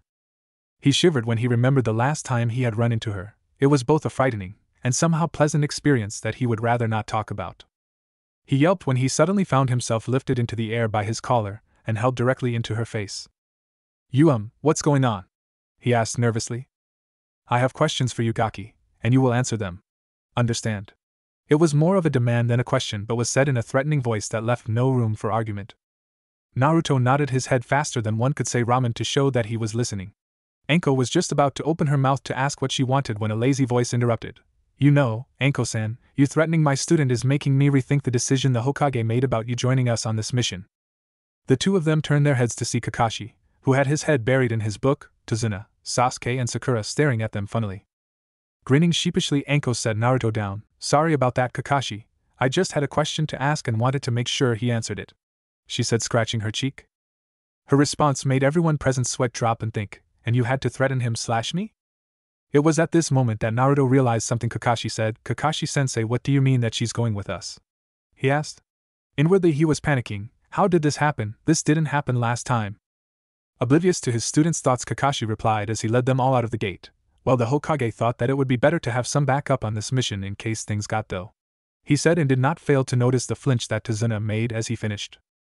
Anko, who hadn't failed to notice it, just shrugged her shoulders and said in a bored voice, "It's not like I could turn it down seeing as it was a direct order from Hokage-sama." While she said this, she directed a look at the blonde genin that clearly said, "We're not done here," making said blonde shiver and Akane to growl to herself, thinking, "Sorry Tenchan, but if this goes on for much longer I'm going to have to confront her on my own." 1 hour later. The last hour had passed fairly quickly for the group of 6. Sakura had spent it either looking at Sasuke or asking questions about Wave and its military. Sasuke had listened to the answers since he was also curious, and trying not to kill a certain Pinkette. The 2 adult shinobi had spent it answering their questions and being on the lookout for bandits, while Tazuna had been gulping down bottle after bottle of sake. And Naruto had spent it going over what had happened the last time around and how to deal with the demon brothers he knew were coming and how to possibly save Zabuza and Haku. He looked up just as they came to the road that the demon brothers were going to ambush them and saw the puddle just a ways ahead. "Okay, this is it, keep calm and keep focused," he thought as he discreetly signaled to Sasuke and the 2 jonin that there was something amiss. Sasuke showed no signs of reaction other than nodding ever so slightly at him. The jonin just kept their eyes forward and nodded with Sasuke as they already knew, having sensed it as soon as they turned on the path. Good detection skills, though given the performance he gave on the bell test it should have been expected, Kakashi thought. The training this Gaki does with his little girlfriends is paying off. Anko thought with a growl at the girlfriend's thought, even though she didn't know why. "I guess I could test out one of the new jutsu we've made, AK-chan?" Naruto thought with an inward smirk. "I think it's about time to finally see what some of them can do in a real battle, so yes you should," she replied with a smirk of her own. As they went past it, 2 people dressed in dark cloaks and had metal claws on their hands that were connected by a long chain came out and wrapped said chain around the 2 jonin of the group and pulled, seemingly tearing them apart. "Kakashi-sensei!" Sakura yelled in surprise. 2 down, 1 brother, Meizu said. 4 to go, the other Goza said as they turned to the 3 genin who had formed a protective formation around Tazuna and charged at them with their claws raised to strike. Sasuke and Naruto reacted simultaneously. Sasuke threw a kunai that caught the chain linking the brothers together and impacted a tree. Naruto was produced a shadow clone and they both charged at one of the brothers, taking advantage of their surprised states. The brothers reacted by disconnecting the chain so they could fight separately, and met the clone and original head-on. The original's fight. The real Naruto's fight was with Meizu. When they met he threw a punch aimed for the rogue's face, which was promptly dodged and matched with a swipe from the claws. Naruto jumped back and started a string of hand signs and called out, "Fire style, fireball jutsu," and sent a large ball of fire towards Meizu, who was going to jump to the side to dodge but instead jumped into a punch from a clone that Naruto had made and sent just before he made the fireball. "Damn brat," he muttered as he rubbed his chest where it had impacted, causing the now 2 blondes to grin cheekily at him. Now recovered, he did his own hand signs, causing the now charging Naruto's to stop when he called out his jutsu, water style, water wall, and sent forth a giant wall of water at the now somewhat shocked Naruto. Okay, this defiantly didn't happen last time, he thought as he and the clone went through their own signs, wind style, pushing force. They both called out, unleashing 2 separate and fast air currents from their mouths, that combined and made one extremely fast current of air that collided with the oncoming water wall. When Meizu saw the now lone air current he smirked, and thought, this kid has got to be joking. That jutsu isn't as powerful as mine. But what happened next surprised him. He had been expecting what looked like a C-ranked jutsu to fall to his B-ranked one, but not only did it instead break through his, but it brought his along for the ride. What the hell, how is that possible? No jutsu can make another rebound onto the user, he thought, greatly surprised, and unable to do anything as his own jutsu came back at and collided with him, and sent him straight into a tree. He was about to get up, he heard a voice next his ear, "Sorry pal, but you lose." Next thing he felt was a chop to the neck and his world went black. The clones fight. The clone met Gozu head on and immediately dodged a punch that would have dispelled it. Jumping back, it decided to go with ninjutsu, and quickly went through hand signs, lightning style, wave of inspiration. The jutsu sent a wave of lightning at Gozu, and he would have dodged had he felt something holding him down. Looking behind him, he saw to his surprise another clone there. The clone made a clone, he thought, trying to break free, and somehow managed to free his clawed hand, with which he made one hand sign and substituted himself with the clone. He jumped away just before the jutsu hit them both. He smirked when the clone that had been holding him and the one he had switched with puffed away. Though that smirk quickly fell when he felt something grab a hold of his feet. Looking down, he saw a pair of hands holding him in place. He looked up when he heard a shout of, "Wind style, great breakthrough!" and his eyes widened when he saw the giant blast of wind heading for him. When it hit, he was sent heading for the same tree that his brother had hit moments before. Just before he lost consciousness, he heard the same thing as his brother had and saw the clone he had been fighting dispel. Back to normal viewpoint. When the fights were over and his clone had dispelled, Naruto turned back to the others, who were staring at him like he had grown a second head. "What?" he asked with a raised eyebrow. His statement caused the other two on the team to snap out of their funk. How is it you're able to beat two enemy ninja on your own?" Sasuke asked in a surprised and stuttering voice. Naruto just looked at them funny and said, "Doing that is what a lot of hard training and a hell of a lot of luck can do." The last part caused sweat drops to form on everyone's heads. Though Sakura seemed to notice something. "Oh no! What are we going to do without Kakashi and Anko-sensei?" she panicked. Naruto and Sasuke shared a disbelieving look before Naruto turned to the forest. "Alright, you two, you can come out now," he said, causing Sakura and Tazuna to look at him in confusion that quickly changed to surprised relief when they saw both Kakashi and Anko come out of the forest. Even though he knew that they were testing them, Sasuke was a little ticked that their senseis had pretended to die just to do that. "Mind explaining why you left us to defend ourselves?" Sasuke asked in an annoyed voice. "Well, we wanted to see if you were capable of protecting the client on your own, and if you could fend off a surprise attack," Kakashi said. "And it's clear to me that at least two of you are," Anko said. "Though I have to wonder, where did you find that wind jutsu, Naruto?" Kakashi asked, getting confused looks from two of the genin while Naruto just looked at him. "What jutsu would that be, Kakashi-sensei?" he asked, causing Kakashi and everyone else to sweat drop. "I think he means the one you used to push back that guy's water jutsu with. Pushing force, I think it was called," Anko said, causing Kakashi to nod. Even though she had been observing him the last month when she didn't have missions, and she hadn't seen him use that jutsu at all. She wouldn't have either, as he had made it during the few times she had been out on missions and hadn't been able to spy on his training. "I didn't get it from anywhere because I made it myself," Naruto said, causing them to widen their eyes in surprise. A genin making his own jutsu was unheard of, but here they were and they had just witnessed one in action. "Okay, we'll get back to this later, because I do believe that we have two Chunin level missing Nin to interrogate," Kakashi said, and Anko's face became twisted in an evil smirk that sent shivers down everyone's spine. "Oh goody, I get some new toys to play with," she cackled in a chilling but childish voice, walking over to the two knocked out and now tied up brothers. When she reached them, she easily started to drag them to the forest, but just before she entered she turned to the others. "If you hear screams coming from over here, don't bother checking. It's just me playing with these new toys of mine," she said in the same voice as before. And with that she walked right on into the surrounding forest, and almost immediately the screams started. The others could only imagine what horrors she was doing to the two Rouge Nin. Bet you thought I had forgotten about that. But I'm still going to use that idea. It won't be often, and when it is used it will mostly be for training. Wouldn't want either of them using it in a fight and end up getting killed. 2. It'll be a surprise for later. Original Jutsu. Wind style. Pushing force, a jutsu that is based off the Great Breakthrough, but instead of attacking purposes, this was made more for the defense. To operate, one should change their chakra to that of wind inside the body and expel it at a speed that will push almost any C rank to mid B rank attack jutsu back at the opponent. What if Naruto demands his Heritage Council bashing? And thanks for watching my video till the end. If you enjoyed this content, then do consider subscribing to my channel, and leave a like if you guys need the next part. Comment down, and thanks for watching the video, and see you guys in the next video.